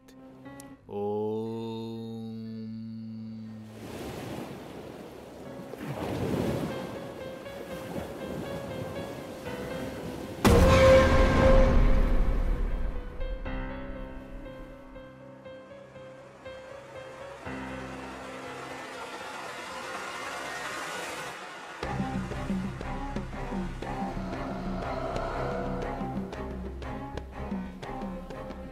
প্রভুর ইচ্ছে নিয়ে এসেছে, প্রভু নিয়ে এসেছে তোকে আমার কাছে।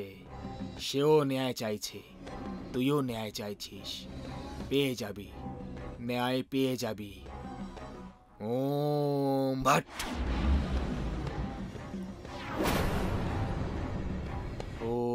হ্রিম ক্লিম চামুণ্ডায় ভিচ্চে ওম ভট। ওম হ্রিম ক্লিম চামুণ্ডায় ভিচ্চে ওম ভট।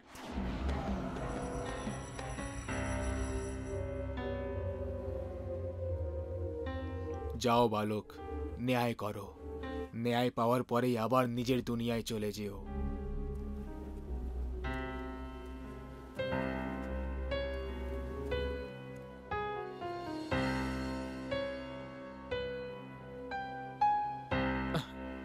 দেখ জনি, আজ আমার প্রমোশন ডে।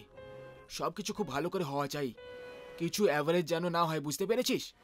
সিইও পদের অ্যানাউন্সমেন্ট, এটা সিইও পদের। হ্যাঁ ঠিক আছে, রাখ।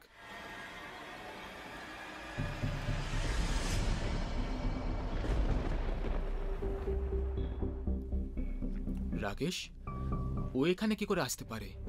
না, এটা হতে পারে না, এটা হতে পারে না। অবাক হলে যে আমি এখানে কি করে এসে গেলাম? হ্যাঁ হ্যাঁ, তুই তো মরে গেছিলি। মরা মারার অধিকার তো তোর কাছে নেই, উপরওয়ালার কাছে থাকে। সেই উপরওয়ালা আমাকে বলেছে যে শুধু আমারই সময় পুরো হয়নি, আমার বন্ধু রূপে শত্রুরও সময় পুরো হয়ে গেছে, যে তোকে নিজের স্বার্থের আর উচ্চাকাঙ্ক্ষার জন্য মেরে দিয়েছে। আমার পরিবারের ব্যাপারে একবারও ভাবলি না।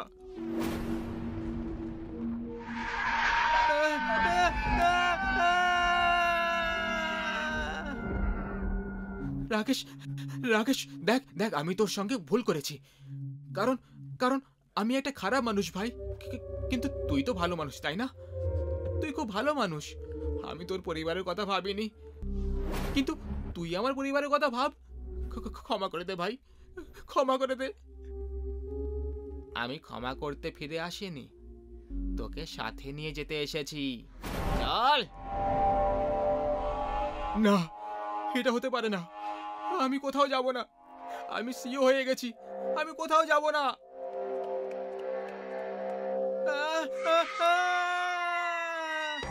কোথায় পালাবি? ঘরে পুষে রাখা সাপ। তোর ফনাটা কুচলে দিতেই তো আমি এখানে এসেছি।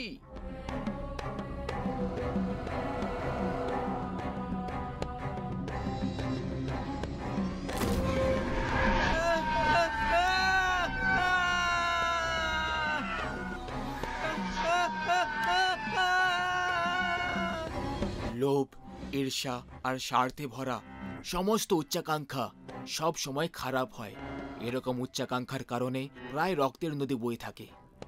যদি আপনারও মনের ভেতর সাম দাম দণ্ডভেদের নীতি আপন করে আগে এগোনোর উচ্চাকাঙ্ক্ষা থাকে, তাহলে সেটা ত্যাগ করুন, না হলে অঘোরই যে কোনো সময় ন্যায় করাতে পারে।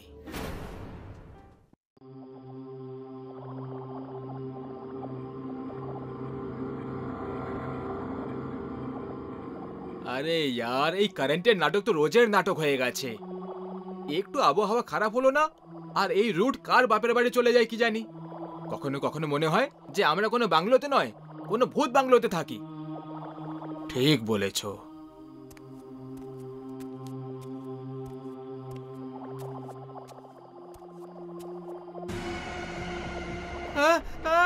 ভূত, ভূত! আরে আরে জয়, কোনো ভূত নেই, কেউ নেই এখানে। আরে কোনো ভূত নেই, কেউই নেই এখানে।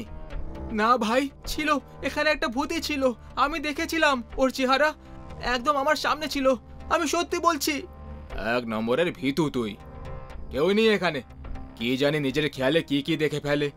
চল ভাই, এবার ভেতরে চল, অনেক কাজ বাকি পড়ে আছে। হাত মুখ ধুতে হবে, রান্না করতে হবে, তারপর খেতে হবে। চল।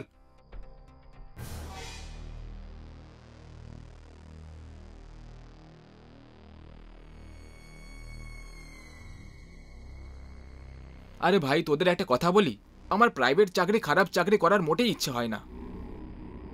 চাকরি করার ইচ্ছে তো আমারও হয় না, কিন্তু কি করি, করতে তো হবেই।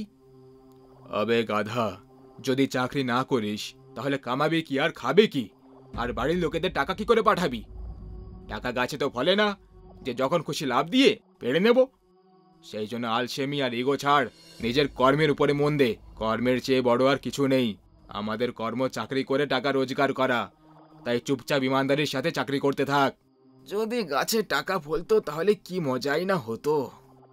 যদি সত্যি এরকম হতো তাহলে আমি শহরে আসার বদলে আমার গ্রামে যেতাম আর ওখানের সব জায়গায় টাকার গাছ লাগিয়ে সোজা আরবিআই এর সাথে ধান্দা করে নিতাম আর মজা করতাম মজা।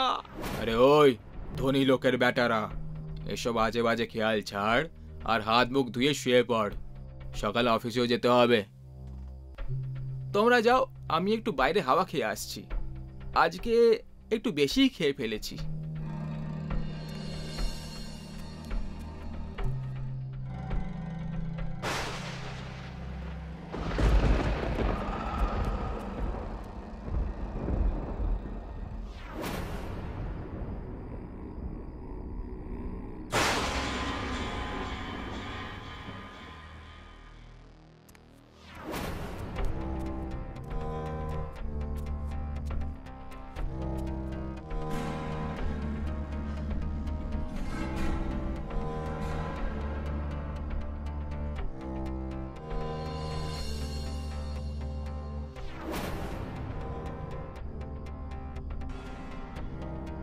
এতগুলো টাকা, টাকাই টাকা। হ্যাঁ, আমি তো ধনী হয়ে গেলাম। এবার টাকা রোজগারের জন্য আমাকে কোথাও চাকরি করতে হবে না। এত এত টাকা দিয়ে তো আমি নিজেই মালিক হয়ে যেতে পারবো। খুব মজা করবো এবার আমি। এবার দেশ বিদেশে গিয়ে ঘুরে বেড়াবো। এবার তো টাকাই টাকা আছে আমার কাছে।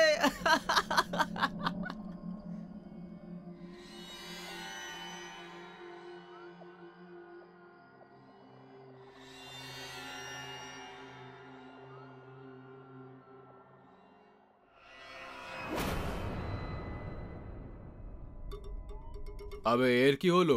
এখনো রেডি হসনি কেন? অফিস যাবি না নাকি?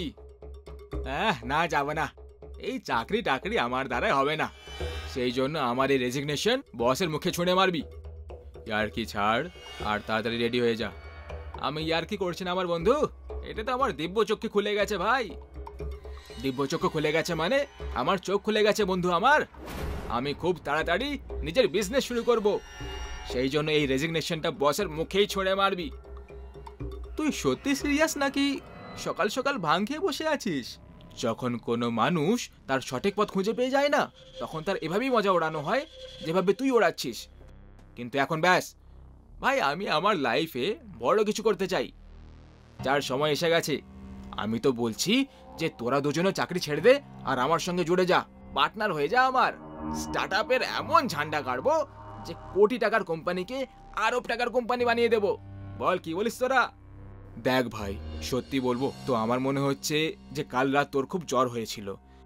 সেটা তোর মাথায় চড়ে নাচছে না শুধু, বরং তাণ্ডব করছে তাণ্ডব। তুই আজকে আরাম কর আর ভালো করে ভাব যে তুই আজ কি বলছিস। আমরা সন্ধেবেলায় মিলবো, চল রে। Hello, Bombay hotel. আপনার ওখানে যতগুলো চিকেন আর পনিরের আইটেম তৈরি হয় সব কিছুর এক একটা প্লেট, আর তার সাথে চকলেট আইসক্রিম, গোলাপ জামুন, অরেঞ্জ জুস, মালাই লস্যি তাড়াতাড়ি হোয়াইট হাউস রোডে বাংলো নম্বর 1-এ পাঠিয়ে দিন।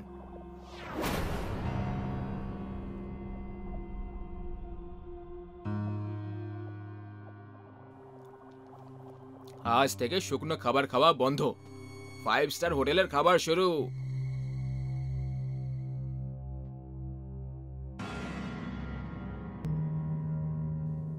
বাহ, কি দারুণ খাবার ছিল, দারুণ মজা হলো। পেট পুজো তো হয়ে গেল, এবার একটু শপিংও করা যাক।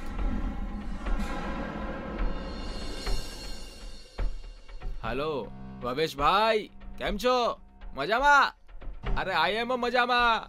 আচ্ছা ভাই, আপনার কাছে যত রকমের ব্র্যান্ড আছে না, মানে যা কিছু আছে, সেগুলোর ডিট্টো 3-3টে পিস পাঠিয়ে দাও।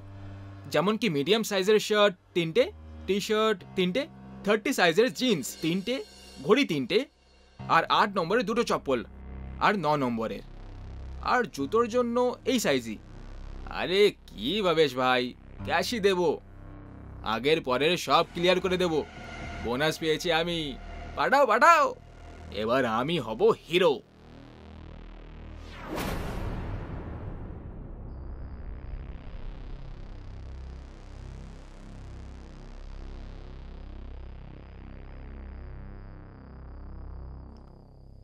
এই নতুন জুতো চপ্পল আর কাপড় দেখে তো সুভাষ আর জয়ও খুব খুশি হয়ে যাবে।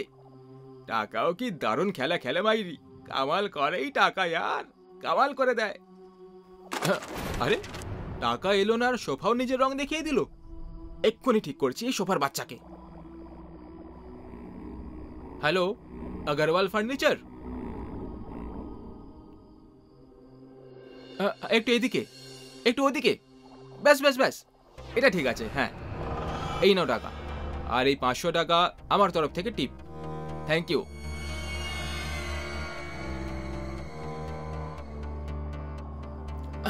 এবার ঠিক লাগছে।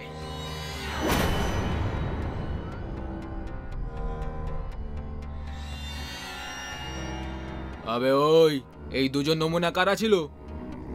আরে এসো এসো আমার বন্ধুরা, তোমাদেরই অপেক্ষা করছিলাম আমি।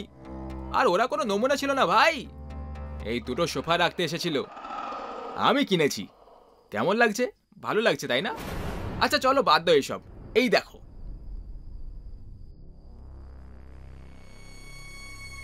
আবে কি রে এইসব, আর এতগুলো জিনিসপত্র কার? কিছু আমার আর কিছু তোমাদের দুজনের। আমাদের? অবাক হওয়ার কোনো দরকার নেই, আর না টেনশন নেওয়ার দরকার আছে। সব ক্যাশে নিয়েছি। তোর কোনো লটারি লেগেছে নাকি রে? নাকি ঘর থেকে টাকা চেয়ে মহারাজা হয়ে ঘুরে বেড়াচ্ছিস তুই? নাকি কোনো খাজনা হাত লেগেছে তোর? সকাল থেকে আজব রকমের ঢং দেখাচ্ছিস তুই। আরে আমার ভাই, তোমাদের যা ভাবার ভাবতে পারো, আর নিজের নিজের জিনিস নিয়ে এনজয় করো। অমর, সত্যি করে বল, তুই কোনো চোরে গ্যাং জয়েন করে নিসনি তো? মানে এই সব কিছু তুই চুরির টাকা কিনেছিস তাই না? করে দিলে তো ইনসাল্টের অপমান ভাই। ভালো করে দেখো ভাই, আমার এত সুন্দর বাচ্চা চেহারাটা, আমাকে দেখে কোনো অ্যাঙ্গেল থেকে চোর মনে হচ্ছে তোমাদের? হ্যাঁ না তো, তাহলে? আচ্ছা এই সব প্রশ্ন উত্তর ছাড়ো यार, আর নিজের জিনিসপত্র চেক করে নাও। ফিটিং উইটিং ওপরে নিচে হলে তাহলে বদল করে নেব। এত কড়া কড়া নোট যে দিয়েছি। আরে বসো ভাই यार।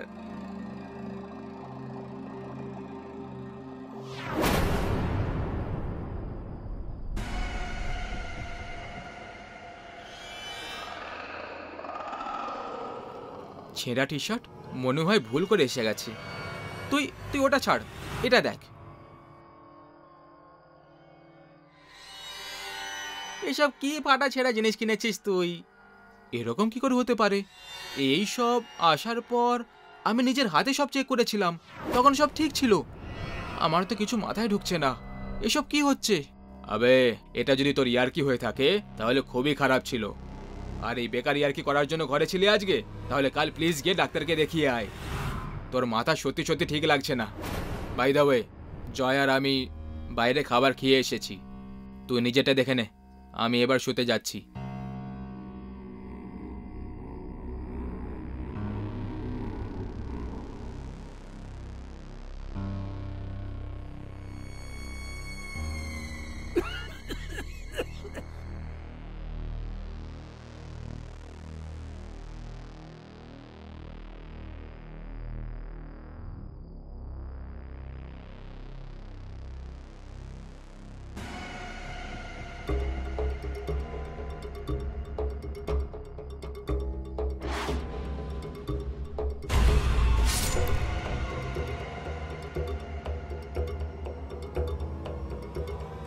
আবে यार অমর, না ভেতরে আছে না বাইরে না টয়লেটে, এত সকাল সকাল কোথায় উধা হয়ে গেল? বাদ দে না ভাই, আজকে তো আমাদের টার্ন পরিষ্কার করার, সেটাই করে চলে যাই না यार।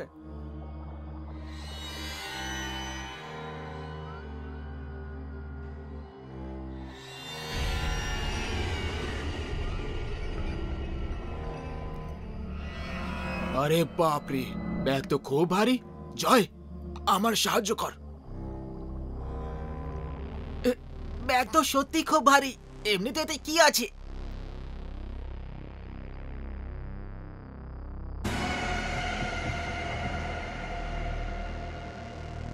এতগুলো টাকা? এবার বুঝেছি, হারামি অমর এই টাকাগুলোর জন্য এত লাফালাফি করছিল। কি জানি কোথা থেকে চুরি করে এনেছে ও।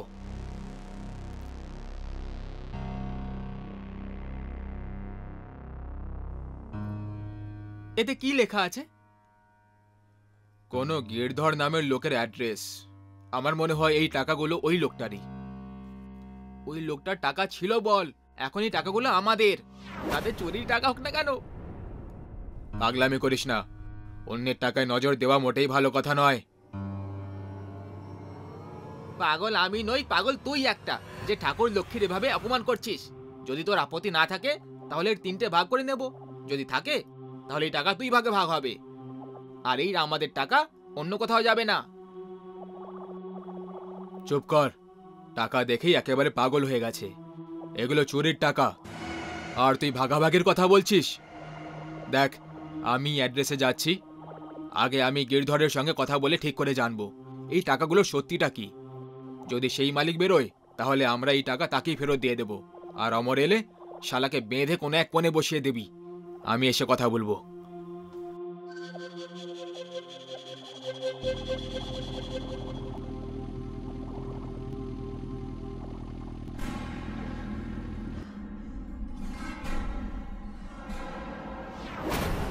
আগে বলুন, কাকে খুঁজছেন আপনি?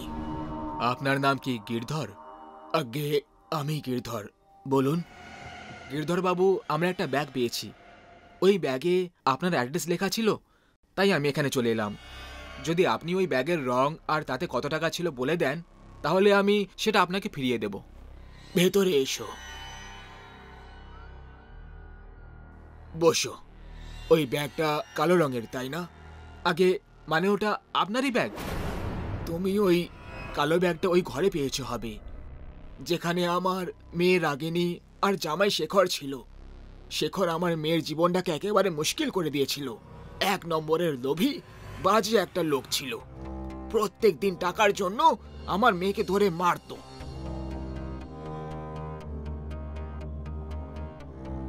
যদি তোর মেয়েকে সুখে দেখতে চাস বুড়ো, তাহলে টাকা নিয়ে এসে দে আমাকে। সেই জন্য বাধ্য হয়ে আমি আমার মেয়ের জন্য একদিন নিজের সব প্রপার্টি বিক্রি করে দিলাম, আর তারপর সব টাকাগুলো একটা কালো ব্যাগে ভরে ওকে দিয়ে এলাম। আমি ভেবেছিলাম এরকম করে আমি আমার মেয়ের জন্য খুশি কিনে নিয়েছি, ওর জন্য একটা হাসির জীবন কিনে নিয়েছি। কিন্তু কিন্তু ওই হারামি মানুষটা টাকা নিয়েও আমার মেয়েকে ছাড়লো না। ও আমার মেয়েকে মদের নেশায় মেরে দিল, আর পুলিশকে টাকা খাইয়ে ওর মৃত্যুকে অ্যাক্সিডেন্ট বানিয়ে বেঁচে গেল। গিরধর বাবু, যদি আপনার এই কথাটা ঠিক হয়, আমার বন্ধু আমার উধাও হয়ে গেছে, আর কাল থেকে ওর যে ব্যবহার দেখেছি সেটা দেখে তো এটাই লাগছে যে ওই ব্যাগটা পেয়ে গেছে। গিরধর বাবু, আপনি তাড়াতাড়ি চলুন, নাহলে আমার বন্ধু জয় মরে যাবে। চলুন তাড়াতাড়ি।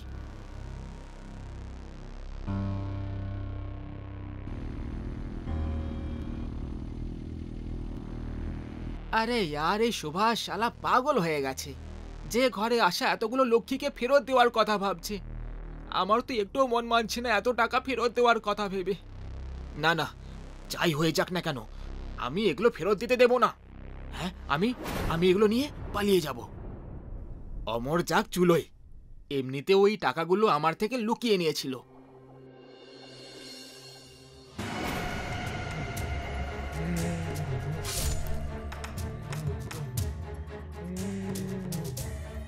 জয়, রাগিনী, আমার মেয়ে। বাবা, তোমাকে একটা কথা বলার ছিল। যৌতুক দেওয়াটা ঠিক নয় বাবা, কারণ মেয়েদের খুশি টাকা দিয়ে নয়, বরং একটা ভালো জীবন সঙ্গী খুঁজেই কেনা যেতে পারে। তোমার টাকা অনেক সামলে রেখেছি আমি। যে কেউ ভুল উদ্দেশ্যে এটাতে হাত লাগিয়েছে, আমি তাদের মেরে ফেলেছি।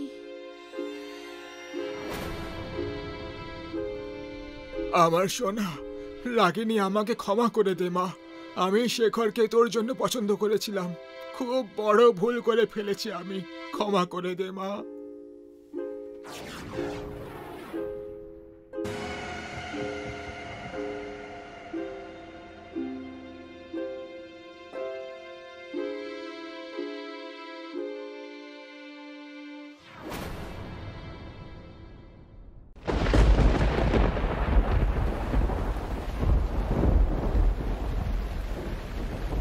চিন্তা করো না অনিতা, সব ঠিক হয়ে যাবে। কিছুই ঠিক হবে না বিনয়, কিছুই ঠিক হবে না। আর মন খারাপ করার কোনো দরকার নেই অনিতা।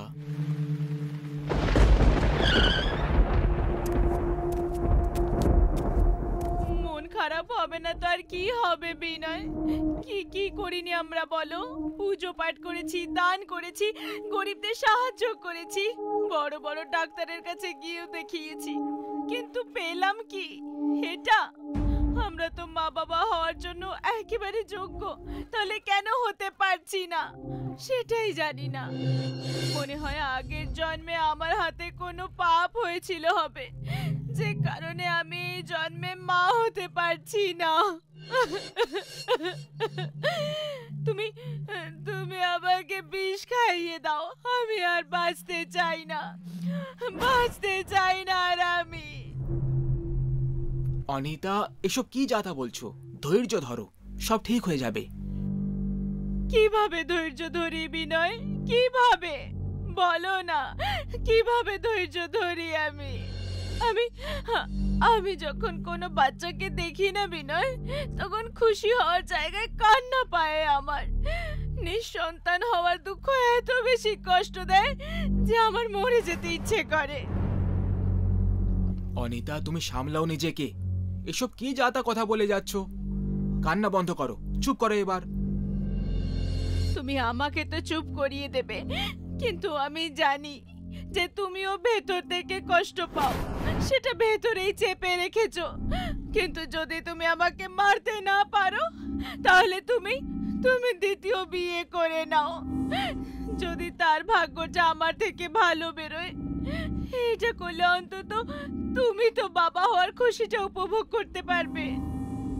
না অনিতা, না, এরকম মোটেই হতে পারে না। আমাদের সম্পর্ক বিয়ের থেকে অনেক বেশি দামি, ভালোবাসার বন্ধন এটা। সে যাই হোক না কেন, আমি অন্য কাউকে বিয়ে করব না।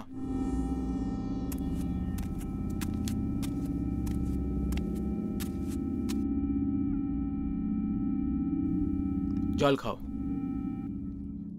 ঠাকুর সাহেব, আপনি যদি কিছু মনে না করেন, তাহলে আমি একটা কথা বলি। বলো। আগে ওই গ্রামের বাইরে শ্মশানের কাছে এক তান্ত্রিক বাবা এসে বসেন। আমি শুনেছি যে উনি তার শক্তি দিয়ে সবার দুঃখ কষ্ট দূর করে দেন। আমার পুরো বিশ্বাস যে ওনার আশীর্বাদে আপনারা সন্তানের সুখ অবশ্যই পাবেন। ব্যাস এটাই বলার ছিল ঠাকুর সাহেব। তোর জিভটা একটু বেশি চলতে লেগেছে প্রিয়াঙ্কা। কে তোকে অধিকার দিয়েছে আমাদের কথার মাঝে নাক গলানোর? চল যা এখান থেকে। কেন বকছো তুমি এই বেচারি অনিতা? এ তো আমাদের ভালোটাই চাইছে। যখন এত লোকেদের কথা শুনলাম, তখন এর কথাটাও মেনে দেখতে কিছু সমস্যা নেই। দেখিয়ে নি একবার তান্ত্রিক বাবাকে, হতে পারে সেই কিছু চমৎকার করে দেয়। তান্ত্রিক বাবা শুধু রাতের বেলায় দেখা করেন।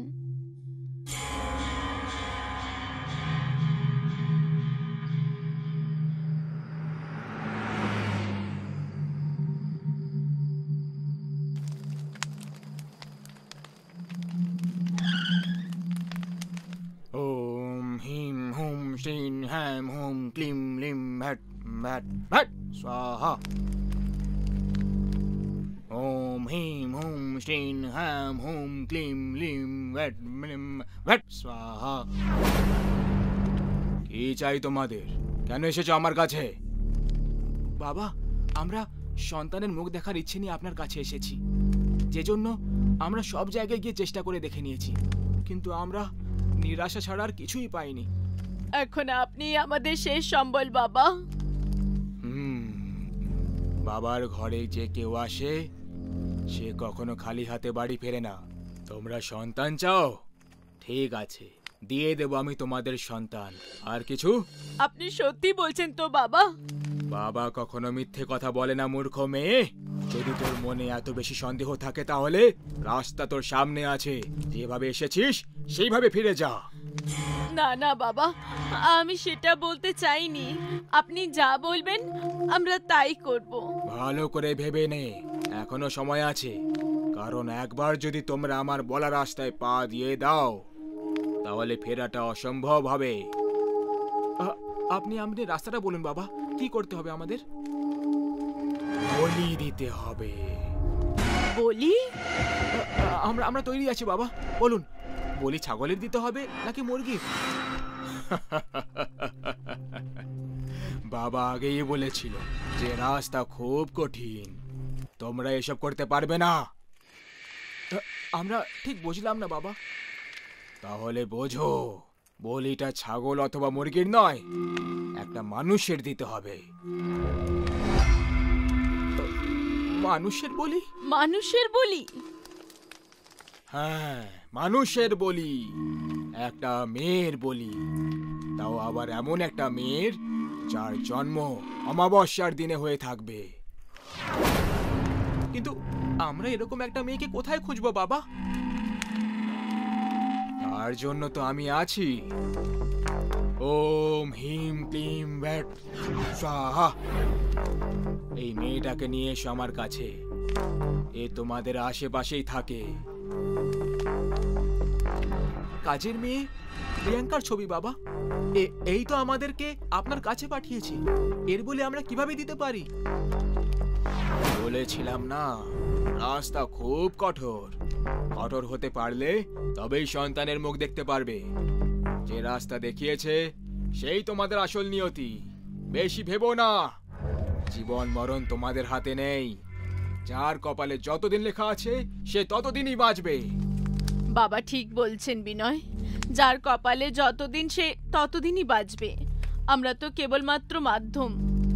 আর এরকম করে আমরা যদি সন্তানের সুখ পাই তো এতে ভুলটা কোথায়?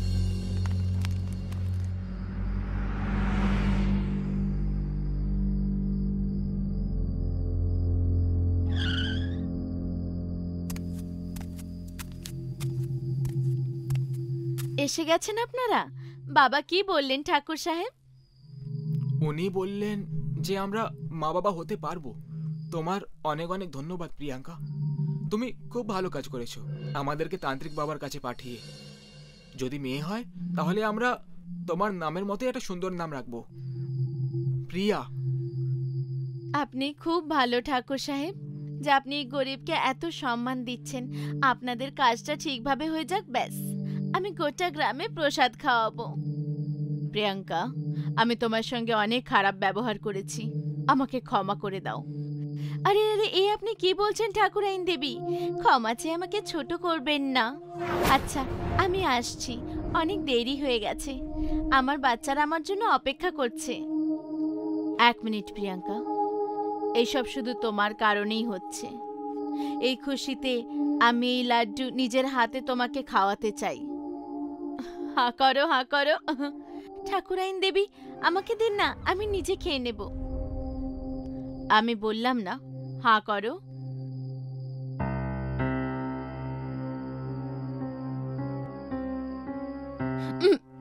ঠাকুরাইন দেবী, আমার মাথা ঘুরছে, মনে হচ্ছে আমার বিপি কমে গেছে। কোনো ব্যাপার নয় প্রিয়াঙ্কা, তুমি এখানে বসে পড়ো, একটু বিশ্রাম নিয়ে চলে যেও।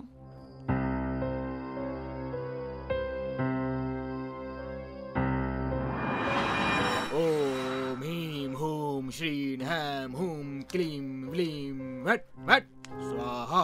এটা আপনি কি করছেন বাবা? ঠাকুর সাহেব, ঠাকুরাইন দেবী, এ আপনারা কি করছেন? আপনারা কোথাও তান্ত্রিকের টোটকা শুনে আমাকে মারতে যাচ্ছেন না তো? না না, এটা ভুল করছেন, এরকম করবেন না। আমাকে মারবেন না, আমার ছোট ছোট বাচ্চা আছে, ওরা আমার জন্য বাড়িতে অপেক্ষা করছে। আমাকে যেতে দিন ঠাকুরাইন দেবী, আপনার বাচ্চার জন্য আমার বাচ্চাদের অনাথ করবেন না। অনেক হয়েছে মেয়ে, তোকে শয়তান নতুন সৃজনের জন্য বেছে নিয়েছে। তোর তো খুশি হওয়া উচিত, খুশি হয়ে যা।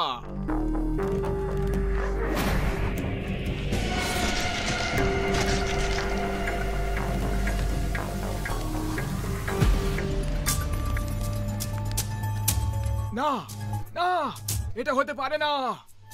কি হয়েছে বাবা? অনর্থ হয়ে গেছে, অনর্থ হয়ে গেছে। অনর্থ? কিরকম অনর্থ বাবা?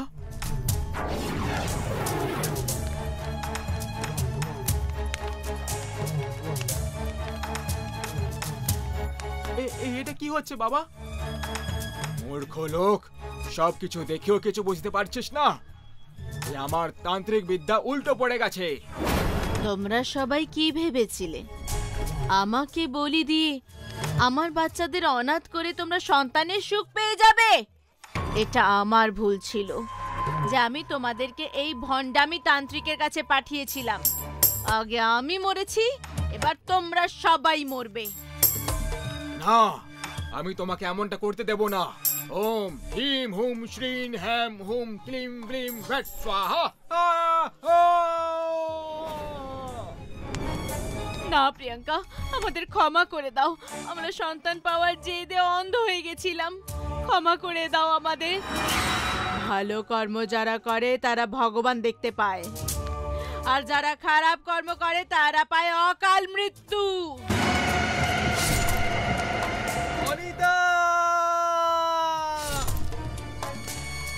যদি খারাপ কাজ করো তখন পরিণামটা খারাপই হবে।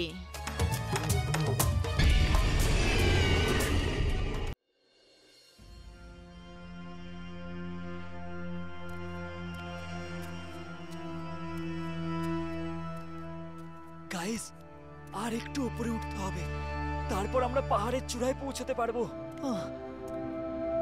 এ তো কথা বলছে এমন বড় বড় যেন আমাদের এভারেস্টের চূড়োয় নিয়ে যাবে। ঠিকই বলেছিস। স্টপ গাইস, উনি আমাদের গাইড। শুনতে পারলে ওনার খারাপ লাগবে। আমাদের যেন কত ভালো লাগছে যেতে। তোমাদের দুজনের না কিচ্ছু হবে না। গাইস, ফাইনালি আমরা চূড়ায় পৌঁছে গেছি, আর প্রকৃতির এই মনোরম দৃশ্য আমাদের চোখের সামনে।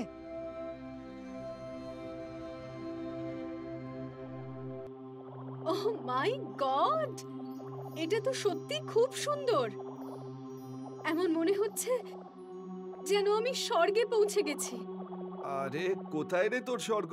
এরকম তো আমি ছোটবেলা থেকেই দেখে আসছি। আমিও। আরে রাজু গাইড স্যার, আমাদের কোনো ইন্টারেস্টিং জায়গা দেখান। আমরা তো জবে থেকে এসেছি শুধু গাছপালা, নদী, নালা, জঙ্গল, পাহাড় এই সবই দেখে যাচ্ছি। কিছু একটা এমন দেখান যাতে রক্ত গরম হয়ে যায়। ইয়েস, অমিত ঠিকই বলেছে। আছে এরকম কোনো জায়গা? হ্যাঁ, নিশ্চয়ই আছে। গুড, তাহলে স্যার ওখানেই নিয়ে চলুন ওদেরকে, নইলে কিন্তু ওরা আপনার মাথা খারাপ করে দেবে। কিন্তু ওখানে গেলে বিপদ আছে। আরে সেটাই তো চাই রাজু স্যার। এই সিম্পল লাইফ নিয়ে ক্লান্ত হয়ে গেছি আমরা। বিপদটাই চাই। আপনি আমাদের নিয়ে তো চলুন ইয়ার। একদম। কিন্তু ওই ইন্টারেস্টিং জায়গাটা কোথায়? কালী পাহাড়ের গুহা। ওহ তেরি কি নাম মাইরি, কালী পাহাড়ের গুহা। আরে স্যার, কোথায় লুকিয়ে রেখেছিলেন এরকম জায়গা? নাম শুনেই উত্তেজিত লাগছে। এমনিতে বিশেষ ব্যাপারটা কি এই কালী পাহাড়ের গুহার? এই গুহার ব্যাপারে অনেক রহস্য আছে, কিন্তু আমার ঠাম্মা যেটা আমাকে বলেছে সেটা সবথেকে অন্যরকম। আর কি বলেছিলেন উনি আপনাকে? এই গুহা মূলত 500-600 বছরের পুরনো, যেখানে একজন ভয়ানক তান্ত্রিক থাকেন, যে নিজের অশুভ শক্তিটাকে বাড়ানোর জন্য মানুষের রক্ত খেতে শুরু করে দিয়েছিল।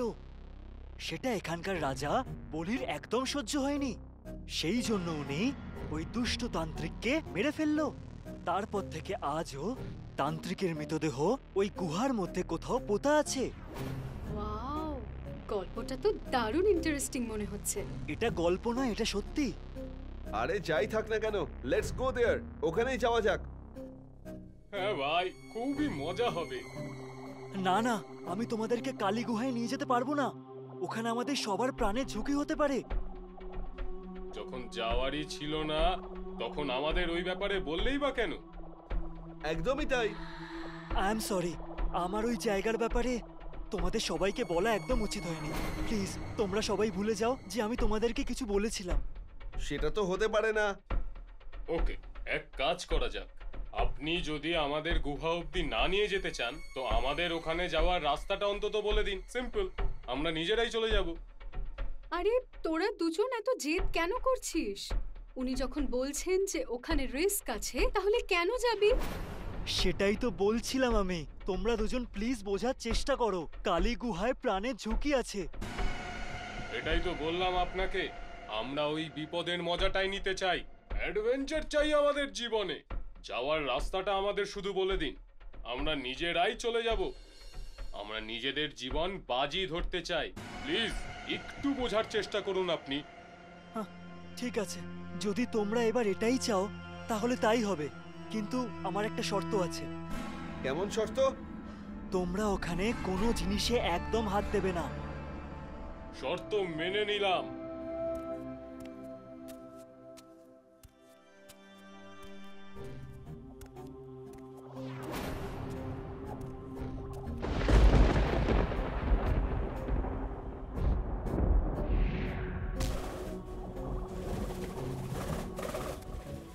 মাথা নিচু করো। চলো, টর্চ জ্বালাও তোমরা।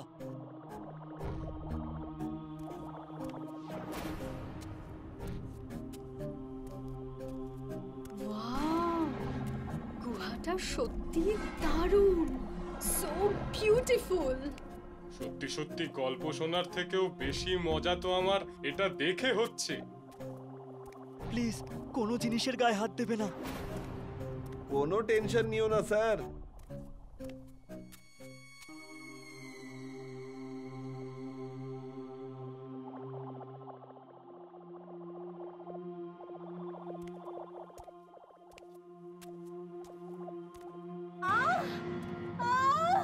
বাঁচাও, বাঁচাও। শৈলী, কি হয়েছে? ঠিক আছো? আমার হাত, বাঁচাও। শেলি, কি হয়েছে তোর হাতে? তুই হাতটা ভিতরে কেন ঢুকিয়ে রয়েছিস? কেউ আমার হাতটা ধরে আছে। আমাকে কেউ বাঁচাও, আমাকে বাঁচাও। কেউ আমার হাতটা ধরে টানছে। Please save me, please save me. Shelly, তুমি মনে সাহস রাখো। আমার হাত, আমার হাত, আমার হাত। শৈলী, তোমার হাতে ওগুলো কি হয়েছে? মনে হচ্ছে ওর হাতে কোনো পোকামাকড় কামড়েছে। এটা পোকামাকড় কামড়ানোর চিহ্ন নয়, মৃত্যুর চিহ্ন এটা। এসব কি আজে বাজে কথা বলছো তুমি? কোনো আজে বাজে কথা বলছি না, সত্যি বলছি। আমি বলেছিলাম তোমাদেরকে যে এখানে কোনো জিনিসের গায়ে হাত দেবে না, তাহলে কেন হাত দিলে? ছাড়ো, যা হওয়ার তা হয়ে গেছে। এবার যদি প্রাণ বাঁচাতে হয় তাহলে বেরো এখান থেকে, না হলে আমাদের মধ্যে আর কেউ বেঁচে ফিরতে পারবে না। আমার খুব ব্যথা করছে, আমি দৌড়তে পারবো না। পালাতে না পারলে মরবে। এখানে শৈলী ব্যথায় কষ্ট পাচ্ছে আর আপনি তখন থেকে আজে বাজে কথা বলে যাচ্ছেন। হ্যাঁ, বন্ধ করুন আপনার এই সমস্ত আজে বাজে কথা। তোমরা কেন বুঝতে চাইছো না? ও এবার জেগে উঠবে, পালাও এখান থেকে। প্লিজ স্যার, আপনি 1 মিনিট চুপ করে থাকুন। আমাকে শৈলীর হাতে পট্টি বেঁধে দিতে দিন।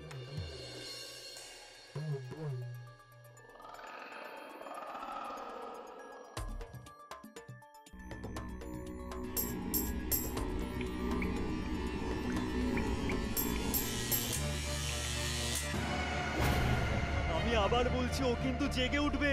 এখান থেকে পালাও, চলো। এখন অনেকটাই দেরি হয়ে গেছে আমার সুন্দর শিকার। আর এখান থেকে যেতে পারবে না, আমি জেগে উঠেছি। এটা এটা কে? ভয়ানক তান্ত্রিক। মানে আমরা যেটা শুনেছিলাম সেটা গল্প নয়, সত্যি ছিল। তো তোমার কি মনে হলো আমি মজা করছিলাম? আমার মাথায় তো আর কিছুই ঢুকছে না। বলো, সবচেয়ে আগে তোমাদের মধ্যে কে আমার খিদে মেটাবে? তাড়াতাড়ি বলো। আমি 500 বছর ধরে ক্ষুধার্ত। তুমি এসো, তুমি বেশ নাদুস নুদুস আছো। এসো, আমার খিদে নিবৃত্ত করো। না না, তুমি আমার কাছে এসো না। তুমি তুমি তুমি ওকে খেয়ে নাও, ওকে খেয়ে নাও।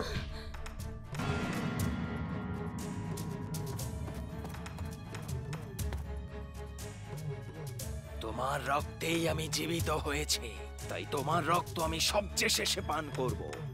ততক্ষণ তুমি বেঁচে থাকো।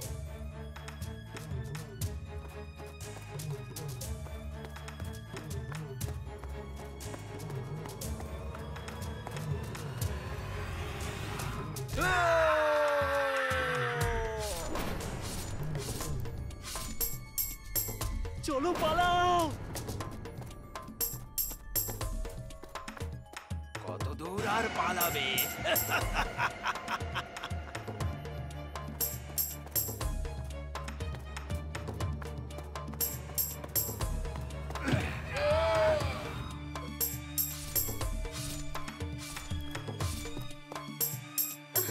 তান্ত্রিক তো আমার দুই বন্ধুকে মেরে ফেলেছে, এবারও আমাদেরকেও মেরে ফেলবে।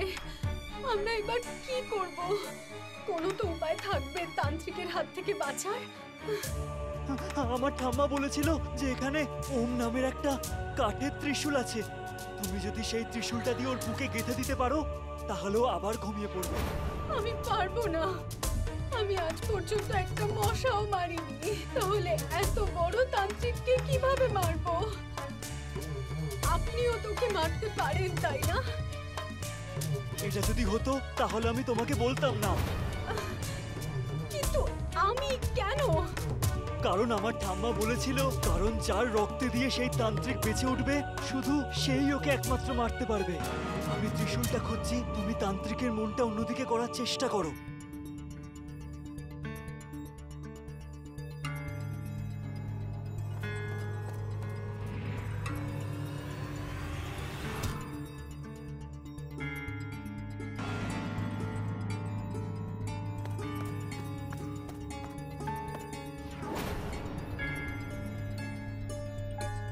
শ্যালি এখানে।